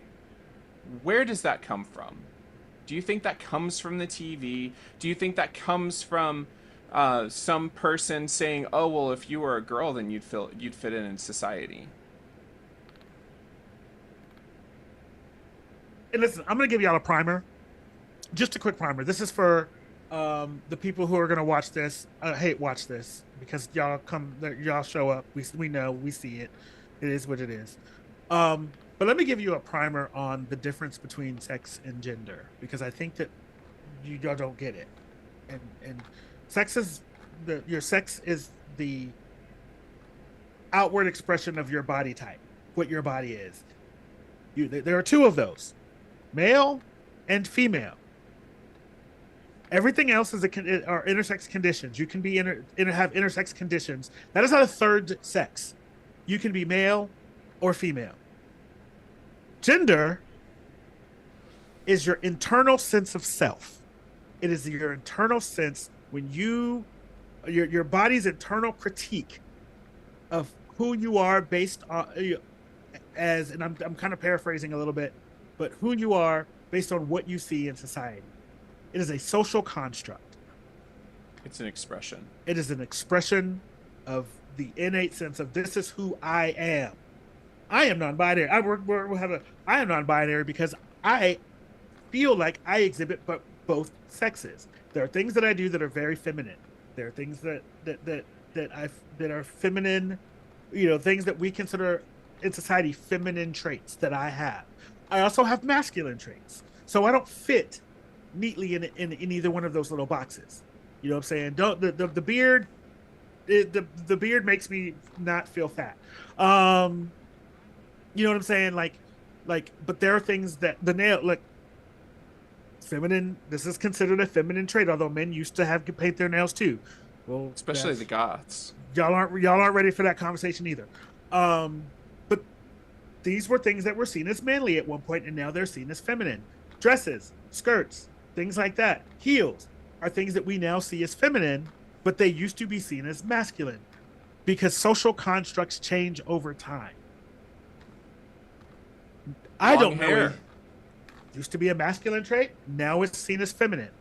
I don't know a single trans person who says that they are biologically the opposite gender than what they were assigned at, or opposite sex than what they were assigned at birth. They might be out there. I just have not met them. All of them recognize I was born male or I was born female, but that's not who I am. And those are those are the things that I don't think that y'all understand. And children get that innate sense of who they are and what their identity is. They don't have the words to actually say what it is, but they get that internal sense around age 5. Yeah. So for you to say things like, oh, they're too young to understand what they're asking. No, they're not too young. They understand what they may not have the words for what that is, but they know that the outside does not match the inside and something is wrong. And ask yourself, for people that disagree with that and think, oh well, We 5 might is have too lost young. people on that one. I'm sorry, y'all. We 5 is had too some young. people. Ask yourself for the parents out there that have children, especially girl children. At what age did your daughter start wanting to put on makeup, start wanting to dress, and where did that appearance or thought come from? Where do you think that came from? It came from I can't go, but I think It's emulation of society. yeah, They're like, I identify as a female, and therefore I need to look the part. no, identify as a girl or a woman, so therefore this is what I need to look like. Yeah, You know, and because I'm being very people that careful have with trans kids, the conversation, they still have those thoughts. It's just with a different gender than what their sex organs are. and I didn't mean to cut you. I didn't mean to correct you on that, but I'm being very careful that we are separate, that we are like making the separation between sex and gender. Um, and so like I know that I use the word female a lot when I mean woman. I'm trying to stop myself from doing that, especially like on the show, for this very reason that they are two different things and should be discussed as two different things. Gotcha. Because you know we don't have like if we were born, I think to put it this way, if we were born in a society where there was no difference in what the sexes did. We did not have this idea of women do this and men do this, and this is womanly behavior, and this is man behavior, and this is this, and this is that. And I don't know that we would have. I think there would still be people who are trans, but I don't think that it would be like it wouldn't be any different, because it would be like, I am a person, and as a person, these are the things that I like.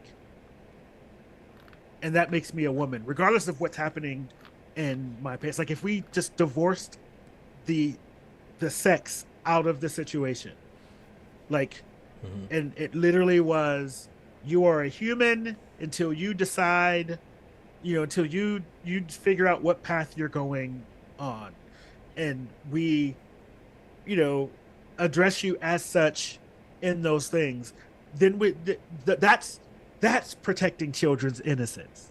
It's saying you can be whoever you want to be, you can do whatever you want to do, and your sex doesn't make a difference. That's how that's listening to a child when they tell you something, when that's paying attention to your children. That's, if your child is telling you they're in danger, they're in danger.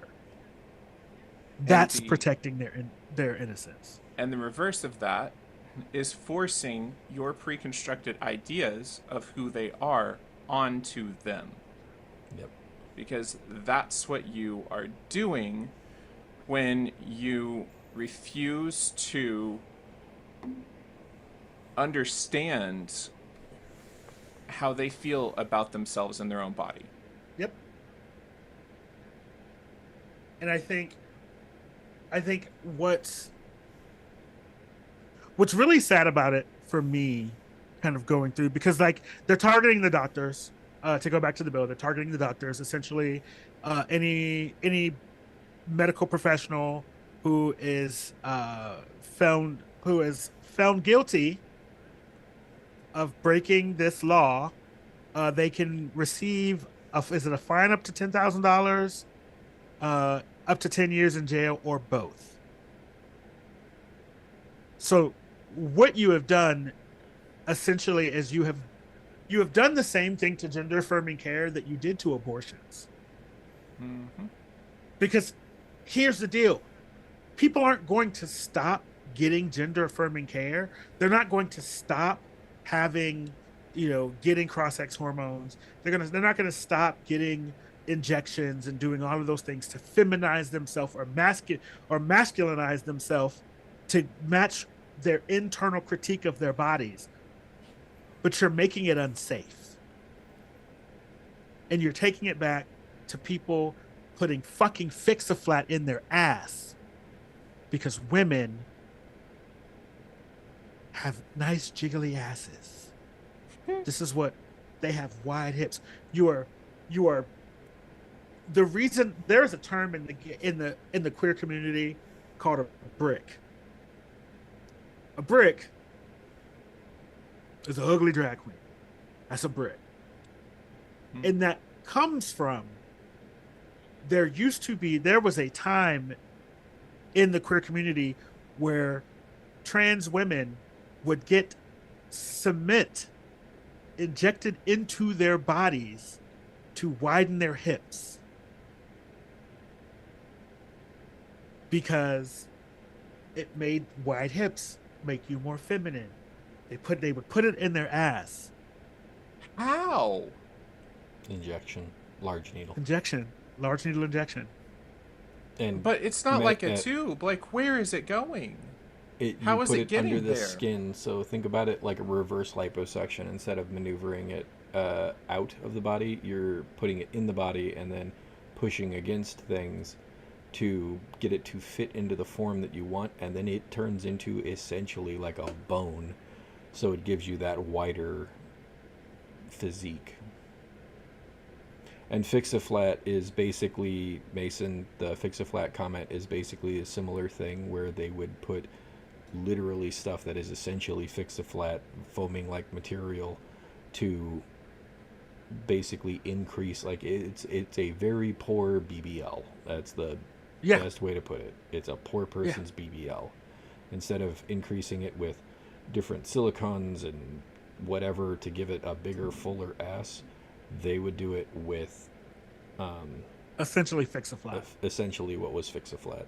It's pretty terrible. It's and we are they're trying to pull us back into that. When they say make America great again, they don't mean great for everyone. Nope. They don't mean great for all Americans. They mean great for a very specific, very narrow subsection of the population. That is white supremacists, white nationalists, and evangelical Christians. Yep. And they will do whatever they need to keep pushing that narrative and keep pushing that idea to protect those people as well. Which, if you're good, I can use that as my segue. Go for it.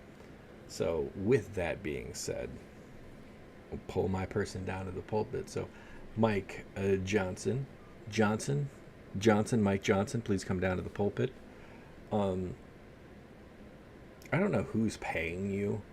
I don't know who is backing your attempt to get into the lobbying after everyone finally realizes how pathetic you are and you step off that congressional high chair into the pits of hell where you belong. But I would like to make the point that how is it that the day before the Epstein files are released from the DOJ. Now, don't get me wrong, the DOJ is absolutely going to hide those things. They're going to slow roll that as much as they can, and apparently might not even have a system for redaction to protect the victims. They protect which victims? The people that you're perceiving as the people that are going to get in trouble for it? Or do you mean the actual victims, the people who were taken advantage of and abused? Anyway, you decided to tell Congress to go home for the holidays. The day before that happened, you kicked the rest of Congress out in order to prevent people from having the access that they should have, which DOJ will stop it, but that they should have to these files that has been put forward by a demand for it to be fully released. It's pathetic. It shows you as a pedophile protecting piece of putrid filth that shouldn't be allowed to retain the position as the third person in the presidential line of succession. You are a bought, paid, terrible person who needs to realize, like I said, that you will step off that congressional high chair leading the Congress, if you can call what you do leading, and assume your righteous place in the depths of hell, because it's where you belong. You absolute piece of garbage, please get out of my sight. Nope, stay here. I'm not Oh, done. I'm sorry. Because Okay, I'm sorry. Spin around and do a You're not flip done. flop. We know you're really You're good not at done. that. Come on back. Because I've been waiting on this. Because here's the deal. Yes, Tig, what you said is absolutely valid. I think that's part of the reason why he let them go home early. The other part of the reason that why they let him go, they let them go home early, is because, do you remember? Let's go back to about a month and a half ago, when we were pissed off at the Democrats for folding for ending this folding Yeah. on the shutdown, because they were supposed to have a vote on the subsidies by the end of the year. The 4 Republicans that joined the vote to push forward a 3-year extension. Is that where you're going for? Yeah, but so what happened yesterday, before he did this, was, ever since that first discharge petition on the Epstein files happened, discharge petitions been going off. They've been throwing them up in the club like dollars. A discharge petition reached its final threshold to force a vote on those ACA subsidies. And rather than putting that vote on the floor, actually doing what you told the Democrats you were going to do, you send everybody home. Because you're a sniveling, sniding, conniving, flagrantly homosexual piece of shit. Brown-nosing piece of crap who's just giving Trump that extra couple of weeks to say Orange it's the Democrats' fault. Because what you think is going to happen is that in 3 weeks, we're going to forget. And we're going to be like, oh, the Democrats did it. You think your messaging is going to work. But maybe the Trump miasma, the Trump charisma, whatever of it all, maybe that's failed. It's gone. We saw that yesterday. It's gone. It doesn't exist. The ones who still has audience capture, they have the same IQ as a goldfish. So they'll believe anything.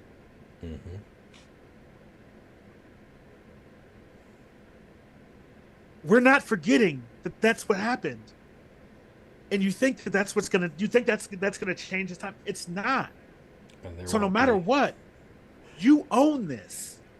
Yeah, there won't be a single person who I will not let a single person, and I don't talk about politics at work because I don't want to deal with it, but there won't be a single person I let try to say that this was the Democrats' fault when healthcare subsidies are gone and the price of health insurance goes up 100, 200, 300% for people.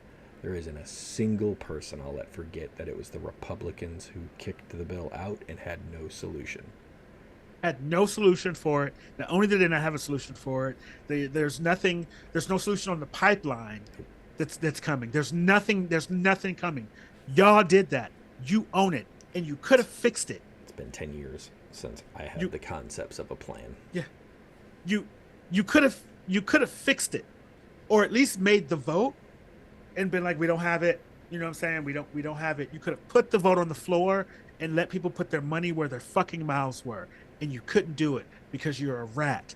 You're a snake. You're a gutter snipe is what you are.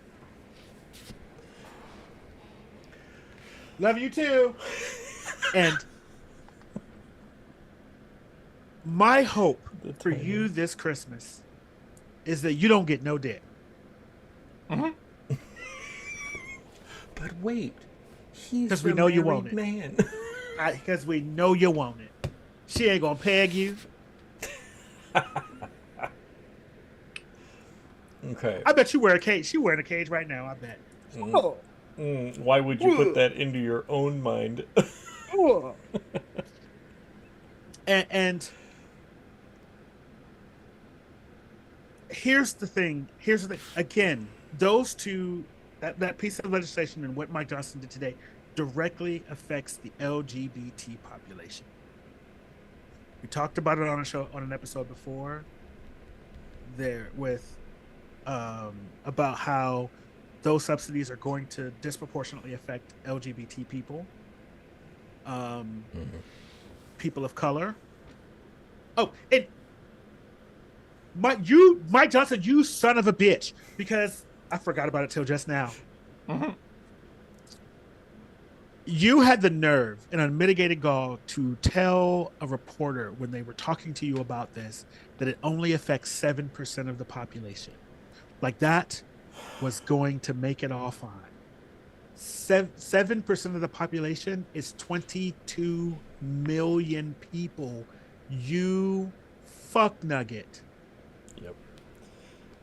It's all fine. 22 million people. 22 million people is 7%. You schmuck. I want you to know there is a 22 and million 1% people is billionaires. There's not 22 million people in the state of Wyoming. And disproportionately, those subsidies and Medicare and Medicaid stuff does not go to blue states.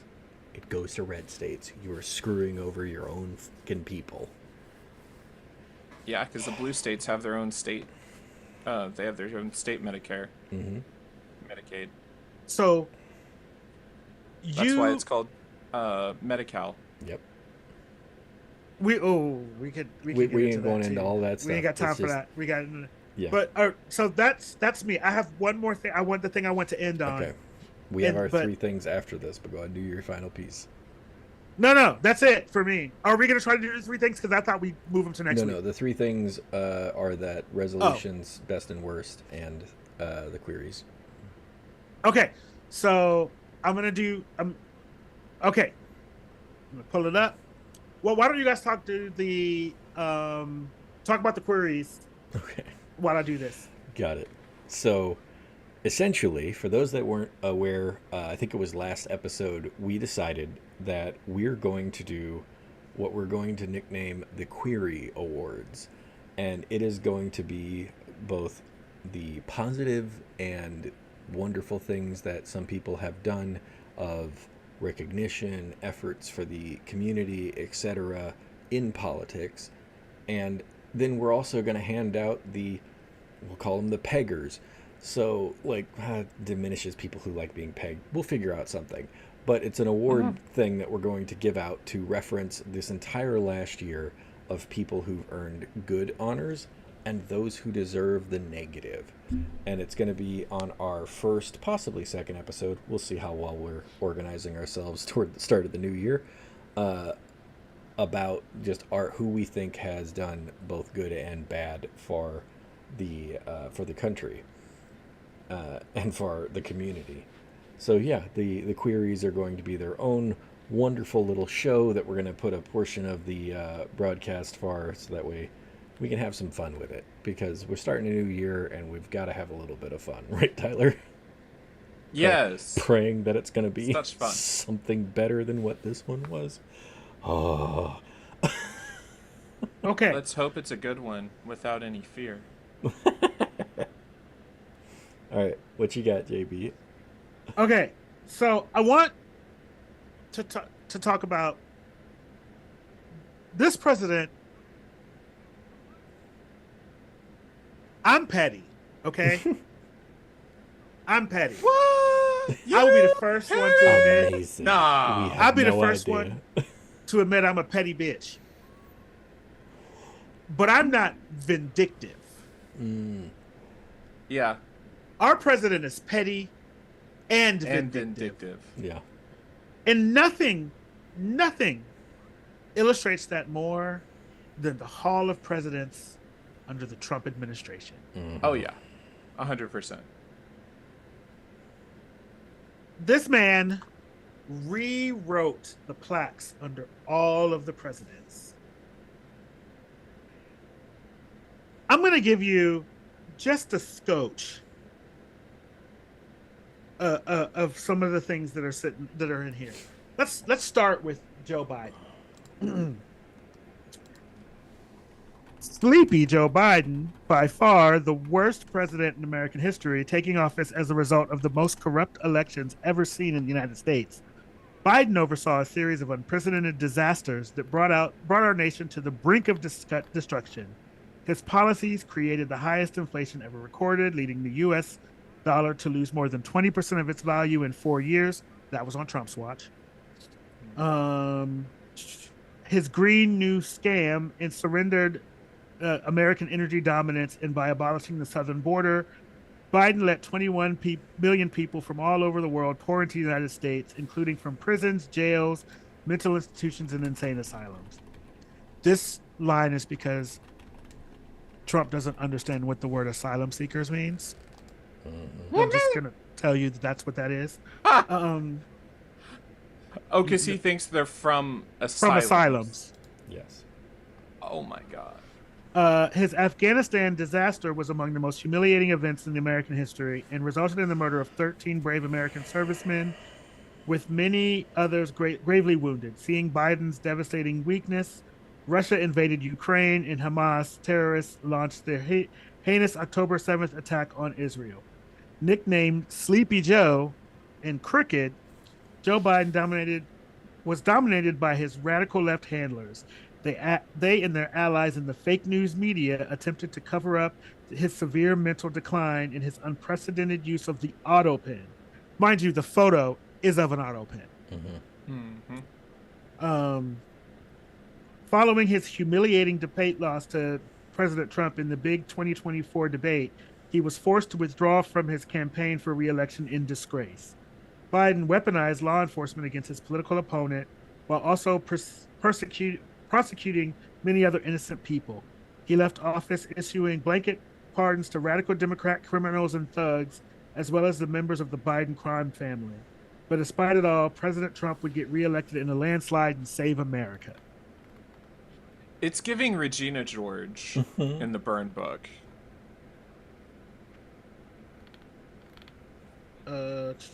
Let's see. Joe Biden is the ugliest skank. Oh, Bill Clinton's.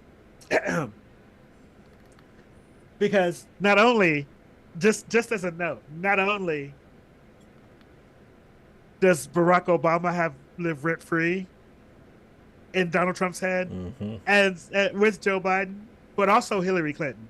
So, Bill Clinton served as the Attorney General and Governor of Arkansas before winning the presidency in what was called a major upset over President George H.W. Bush.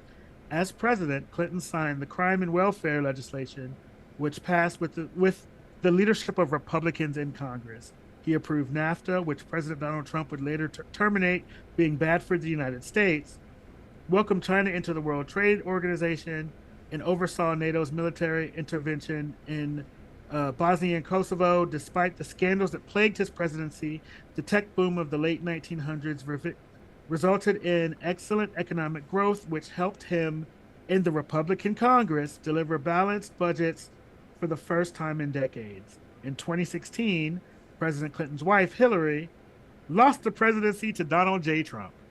Because there was no way for him to make it about him, he had to dig it in. Let's see. So, would you like to hear how he feels about Barack Obama, or would you like to hear how he feels about himself?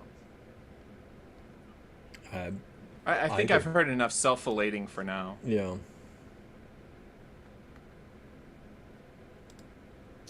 Barack Hussein Obama, because of course, was the first black president, a community organizer, a one-term senator from Illinois, and one of the most divisive political figures in American history. As president, he passed the highly ineffective Unaffordable Care Act, resulting in his party losing control of both houses of Congress in the election of the largest House Republican majority since 1946. He presided over a stagnant economy, approved the terrible Iran nuclear deal, and signed the one-sided Paris Climate Accords both of which were later terminated by President Donald J. Trump. Under Obama, the ISIS caliphate spread across the Middle East, Libya collapsed into chaos, and Russia invaded and took Crimea in Ukraine. He crippled small businesses with crushing regulations and environmental red tape, devastated American coal miners, and weaponized the IRS and federal bureaucracies against his political opponents. Obama also spied on the 2016 campaign of Donald J. Trump and presided over the creation of the Russia, Russia, Russia hoax, the worst political scandal in American history. His hand-picked successor, Hillary Rodham Clinton, would then lose to the presidency to Donald J. Trump.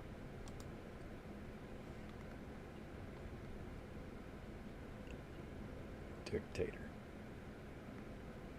Thank you. Dictator. Dictator. This is dictator behavior. Like, Yeah. am I the only one? Are we the only ones who see it? Pathetic. Pathetic small man. Just absolutely ridiculous. Like, what the fuck? Helen Keller can see it. Well, honestly, Helen Keller probably could see it. These are in raised, embossed things, so Helen Keller could. Ray Charles could see it. Okay. Okay, I'll allow it. Yeah, not even creative insults. Yeah, they're not even creative. Like, No. they're all things, like, we've all heard all of this before. And, like,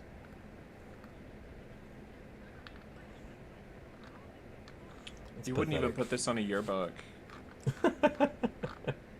she doesn't even go here. She doesn't even go here. All right.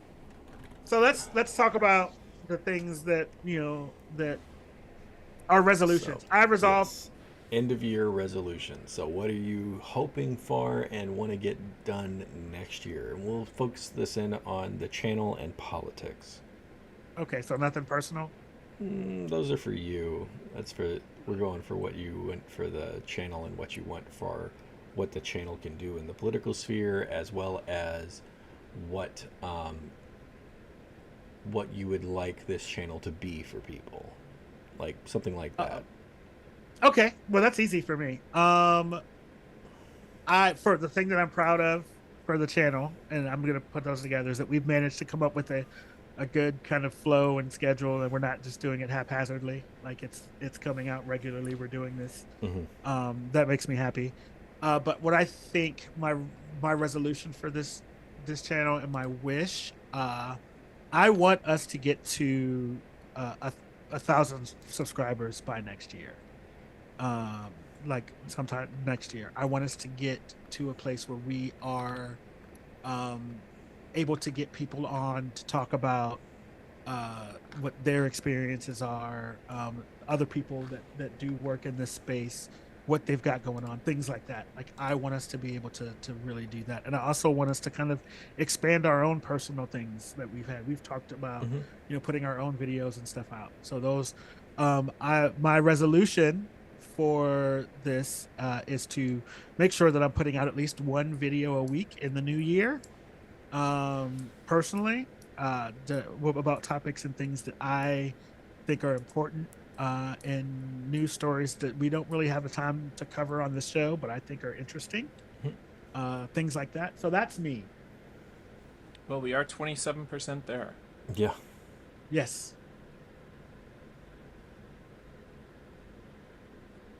Yeah, actually, Mason, we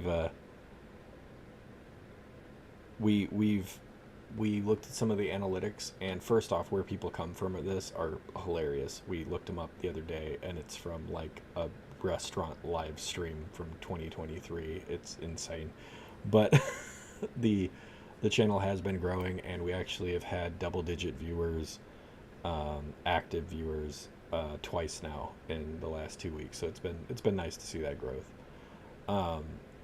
For me, as far as what I want this channel to be informative. I want this channel to be fun, and my resolution is to work on being a little more witty next year, so that way I can bring the commentary with all of my usual seriousness. Because anyone who used to can tell you, I am generally a very serious person because I am an overly logical person whenever I approach things.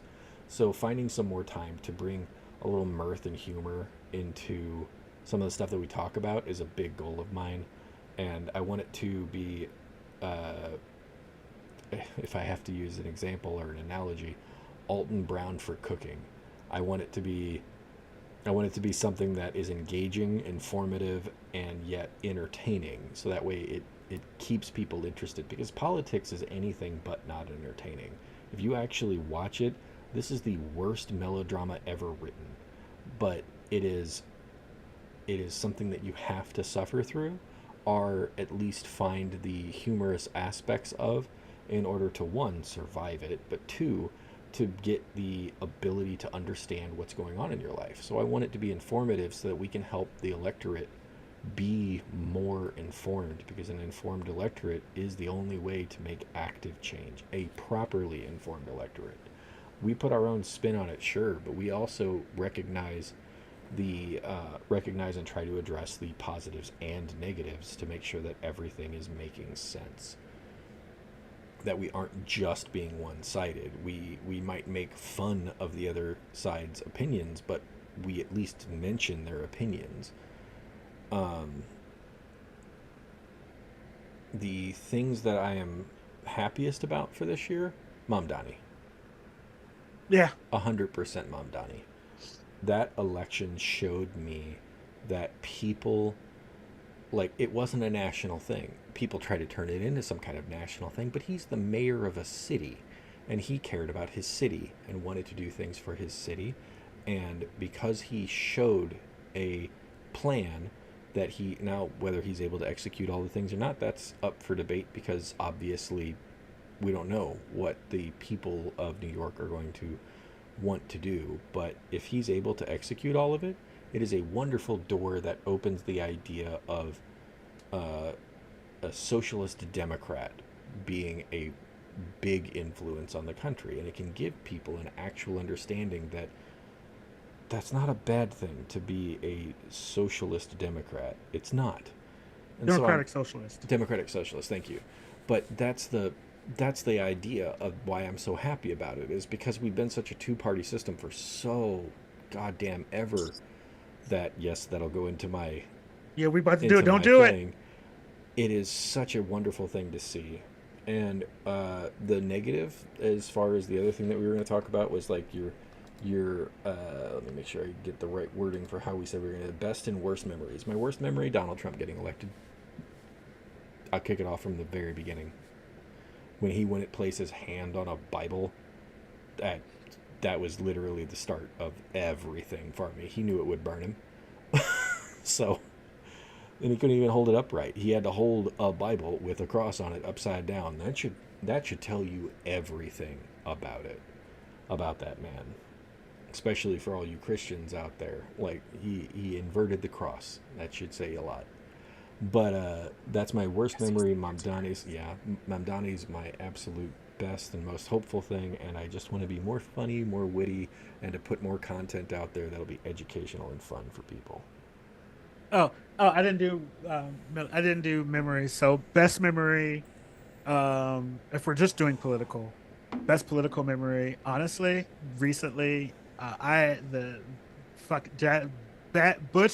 bleach blonde, bad built butch body. Yep. Will Great one. forever be in my heart. That's amazing. And I think worst memory, and this is going to sound weird, but follow me. The murder of Charlie Kirk.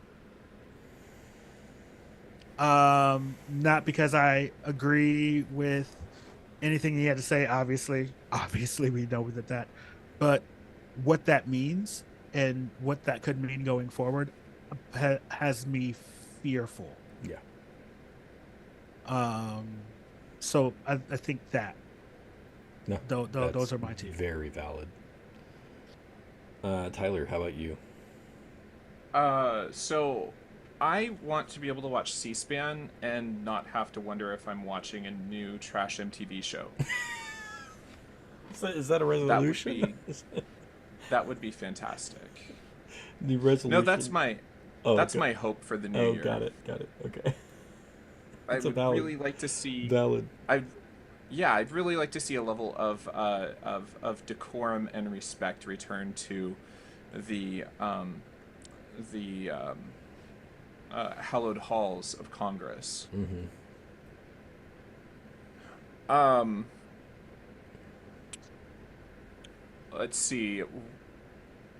For my best and worst moment, I have um, I have two words. Ryan Walters. Combo effect. Is that for both your best and worst moment? Because it should be. Yep. Yes, it is. Elaborate for those who might not know a more, not local, but state politician. Oh, they know who that bitch is. Not everybody Yeah, does. Let's assume He be trying to be the new Professor Umbridge. Like, ain't decent. nobody know who don't know who he is. Yeah. You're not the new Supreme. You're not the new Supreme. You're not. Superintendent of Supreme. Oklahoma Public Schools. Absolute piece of trash. Yeah. Because it's just been such a compressed year, I can't even remember the suicide that happened. Was that last year or was that That was this year. It was this that year. was this year? Yeah.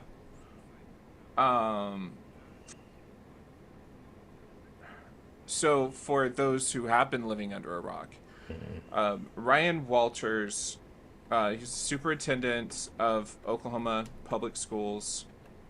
Keyword there being public schools, and he proceeded to make his term all about Christian nationalism, and he made very incendiary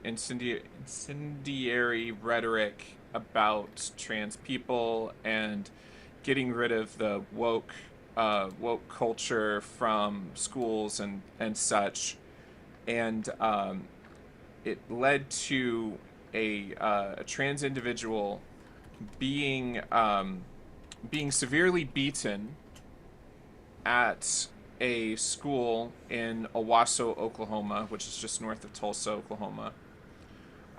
They were severely beaten and were not expected to live, and later we are told took their life. But that's a whole other story. As a point, just because people call out stupid things, even whenever you're making a very valid point of what the environment of Oklahoma schools were. I'm just clarifying for myself, for anyone else. Next Benedict. Is that who you're referencing? Yes. Yeah. February of 24. It Oh, was that was last year. It feels like it was this year because it has been such a terribly sad story, and Walter's effect on the overall Oklahoma school system makes it feel like all of that is like just happened. So I understand that but I wanted to clarify because someone would be like, that was last year, that was under Biden. You stupid shits. No, it wasn't. But moving on.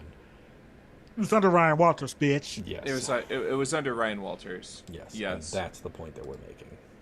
And it was that type of behavior, like when Charlie Kirk died, he was trying to force every single school in Oklahoma, whether they be elementary school or colleges. He was trying to force everyone to have a moment of silence and recognition at a very specific time across the entire state. Yeah. For Charlie Kirk's memorial or whatever. Didn't do shit whenever Next died. Nope. So, I absolutely understand best and worst memory of this year. Him being The fun. best. So for those that also don't know, the best part of that is that he fucked himself over royally, and then had to resign. Wasn't it watching lesbian porn? I don't even know. I'm sure it was trans porn. Probably. I'm sure it was. And yeah. And then sent out a letter to after Charlie Kirk's death, sent out uses his letterhead, his state letterhead, his government letterhead, and sent out a letter to like his entire mailing list, instructing parents how to coerce their children into starting a Turning Point USA chapter in their local schools, Terrible and encouraging person. them to do that for every school in Oklahoma. Petri is booty stain. Yeah. I don't know where that came from. Yeah, it just popped up non sequitur. And that was after mandating that every school in Oklahoma have a Bible, but not just any Bible. The Trump Bible. God, Yeah. Jesus. Okay. Which has since been repealed because, you know, someone who is sane now holds office. And they say, get this dumb bitch out of So- here.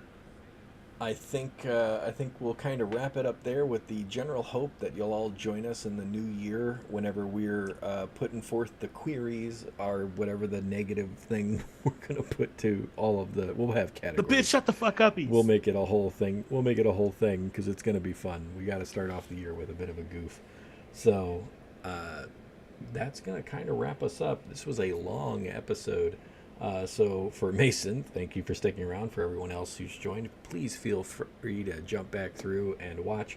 We have a glorious segment somewhere in the middle, I don't know how far back, where we just rag on the Vanity Fair photos. Please Don't have tell some 'em. fun. No, I'm not telling Oh. them where. I'm telling them to go back in the episode and look at them because it was fun. It was legitimately a fun and goofy way to lighten the mood. So I'm going to reference that back for anyone who's joined us to go back and have some fun watching that because we have some serious moments here, but we do try to keep it lighthearted and fun whenever we can. But Oh, and by the way, that that one text image was out of order. That was another picture of Scalio. oh god, of course it was. That was actually Blair. That's the 36. And that's the That's two the other one. Voldemort photos. Okay, Okay. that helps. That helps because there's no way Listen. that man was 36 years old. There ain't no way. Listen, I know Good I lord. don't look my age. Black don't crack. I know I don't look my age. But I know that motherfucker ain't 36. Yeah, good. Blair lord. just looks like the extra in a skin hole in a skinhead cast. Yeah. Oh, I thought it was like, what's a skin hole? We could make that into its own joke. No, Mason, we love you. But yeah, to wrap it up, thank you all again for joining us. For everyone who's here, feel free to go back and look at that because it was hilarious. It was so much fun ragging on it. And I'd say it was my best work. yeah, and come back and join us in the new year. Our next episode's gonna be it will not be the first. Ain't no way. We might No. have to push it a week. The 8th. We We'll shan't. say the 8th. The 8th of January will be our next live. But we are going to start trying to punch out additional material rather than just these lives, to where we're going to do individual kind of 10-minute talks about things that are important to us. Like me, I'm going to be going on a whole like 5-part series on the Electoral College and all of the just feelings is how I'm going to phrase it. He says 5-part. It might be That is- 35. Just Add a 0 to that, y'all. it's going to be a thing. But yeah, Mason, we're happy to have you. For anyone else who comes in, we make a point to try to interact with you because we greatly appreciate everyone's interactions and everyone's involvement. So absolutely enjoy the holidays however you celebrate them. Enjoy the start to a new year and hopefully less chaotic year and less detrimental to our community. I'm Tahir Ndreok. It's been a wonderfully weird blast going through this year with these two, and I'm looking forward to the next one. JB, I'm at TigHeron1 on X and most of my socials. That's TIGHERAN1, like it says above my name. Make sure you try to follow me, because I guess that's my resolution. Is I'm gonna try to be more socially interactive, since I'm actively trying to be more attuned to this channel. Hey, I have this channel that I'm trying to do. I might as well make sure I'm at least posting when I post my videos, because people need to know about the electoral college problems. Anyway, Tyler, do you want to say your end of the year sign off? Yes. Yeah, we're coming up on Yule, and then we'll have Christmas and all the holidays. Sorry, I just read Mason's. Yes, I read that too. All the holidays, and then we have the end of the year, and so I wish for everyone to have a safe and happy holiday season, and I hope that you get everything that you need and some of you what you deserve in the coming weeks, and everything that you deserve. You can find me on TikTok at Tyler Thulin. My Instagram is I am Tyler Thulin, and my YouTube here is apparently Tyler Thulin 5539. I'm a little salty about that, because I don't know where those numbers came from, and I don't appreciate that. I don't even know her. I'm the original. Well, I'm totally gonna piss off my cousin saying that. JB, what about you? Yeah, I mean, listen, y'all know me. Y'all know who it is, what I'm doing. He's playing games on his phone. It's fine. I was playing games on my phone. Fuck you, bitch. I hope everyone has a really, really good Christmas. I think, and holiday, whatever it is you celebrate. I hope it's filled with love and laughter and joy.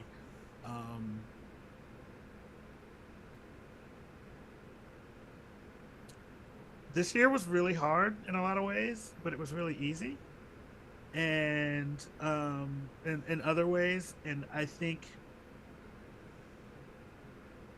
I don't know if I would have made it without the people in my life and in my circle. And so I hope you have your own life and circle that you rely on too, because I think as we move more into this administration, we're going to need each other more and more and more.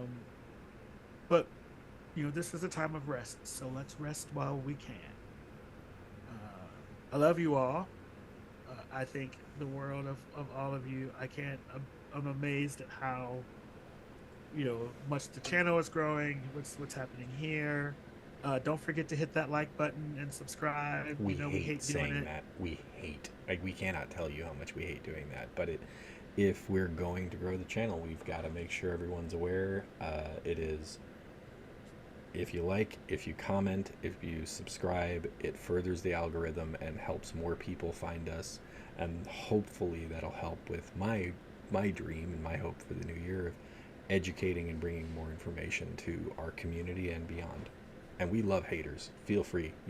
Anyone who got some hate, bring it. Come on. Oh, it's a great time.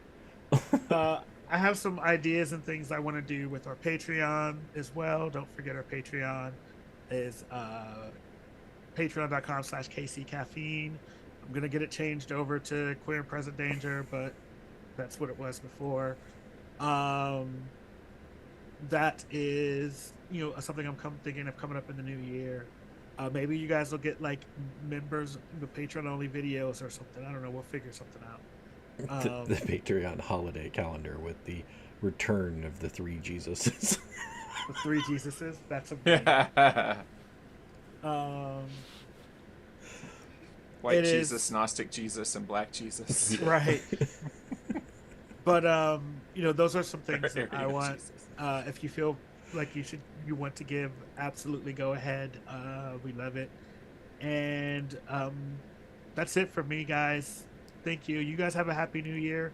We'll see you on the 8th. We're gonna be all Yeah. dolled up too. And because we do it every time and we're actually working with them, this overlay and all of this wonderful setup is from So Matty Games. It's SoMattyGames.com, or his other venture, which is it's what So nerdware. So Nerdwear. It's what the nerds It's wear. what the nerds wear. That's it. Because he put all of this together for us and made us look more professional than we usually are. So, yet It's the again, thank exclusive you to So home Many of the Games. Yasamar boxer shorts. Yeah. So we are working with them, and we'll possibly have a not a sponsorship per se, but more of a promotion that we're helping uh, Don't show tell him about some love. everything. I'm telling him to pay attention because it's going to be out there. It's not something that I'm sure we'll do forever, but I also want Tell them about it. to go and check out his stuff because he's an amazing visual artist. He runs our D&D game on his channel, twitch.com or twitch.tv/so Matty Games with a Z at the end. Make sure to check us out. We have a lot of fun on there for Cyberqueer 3120. And yeah, check out his page. We really appreciate him and all the stuff that he's done for us. But like you said, absolutely have a great, like we both said, we've all said, have a great holiday season. Gather around those that you love, and whether that's your family by blood or family by choice, support each other, love each other, and we will see you next year. Thanks for joining Queer and Present Danger this year. We'll see you guys in 2026. Bye.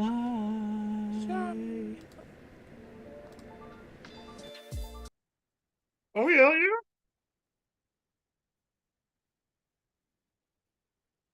My face. Like, oh yeah, yeah.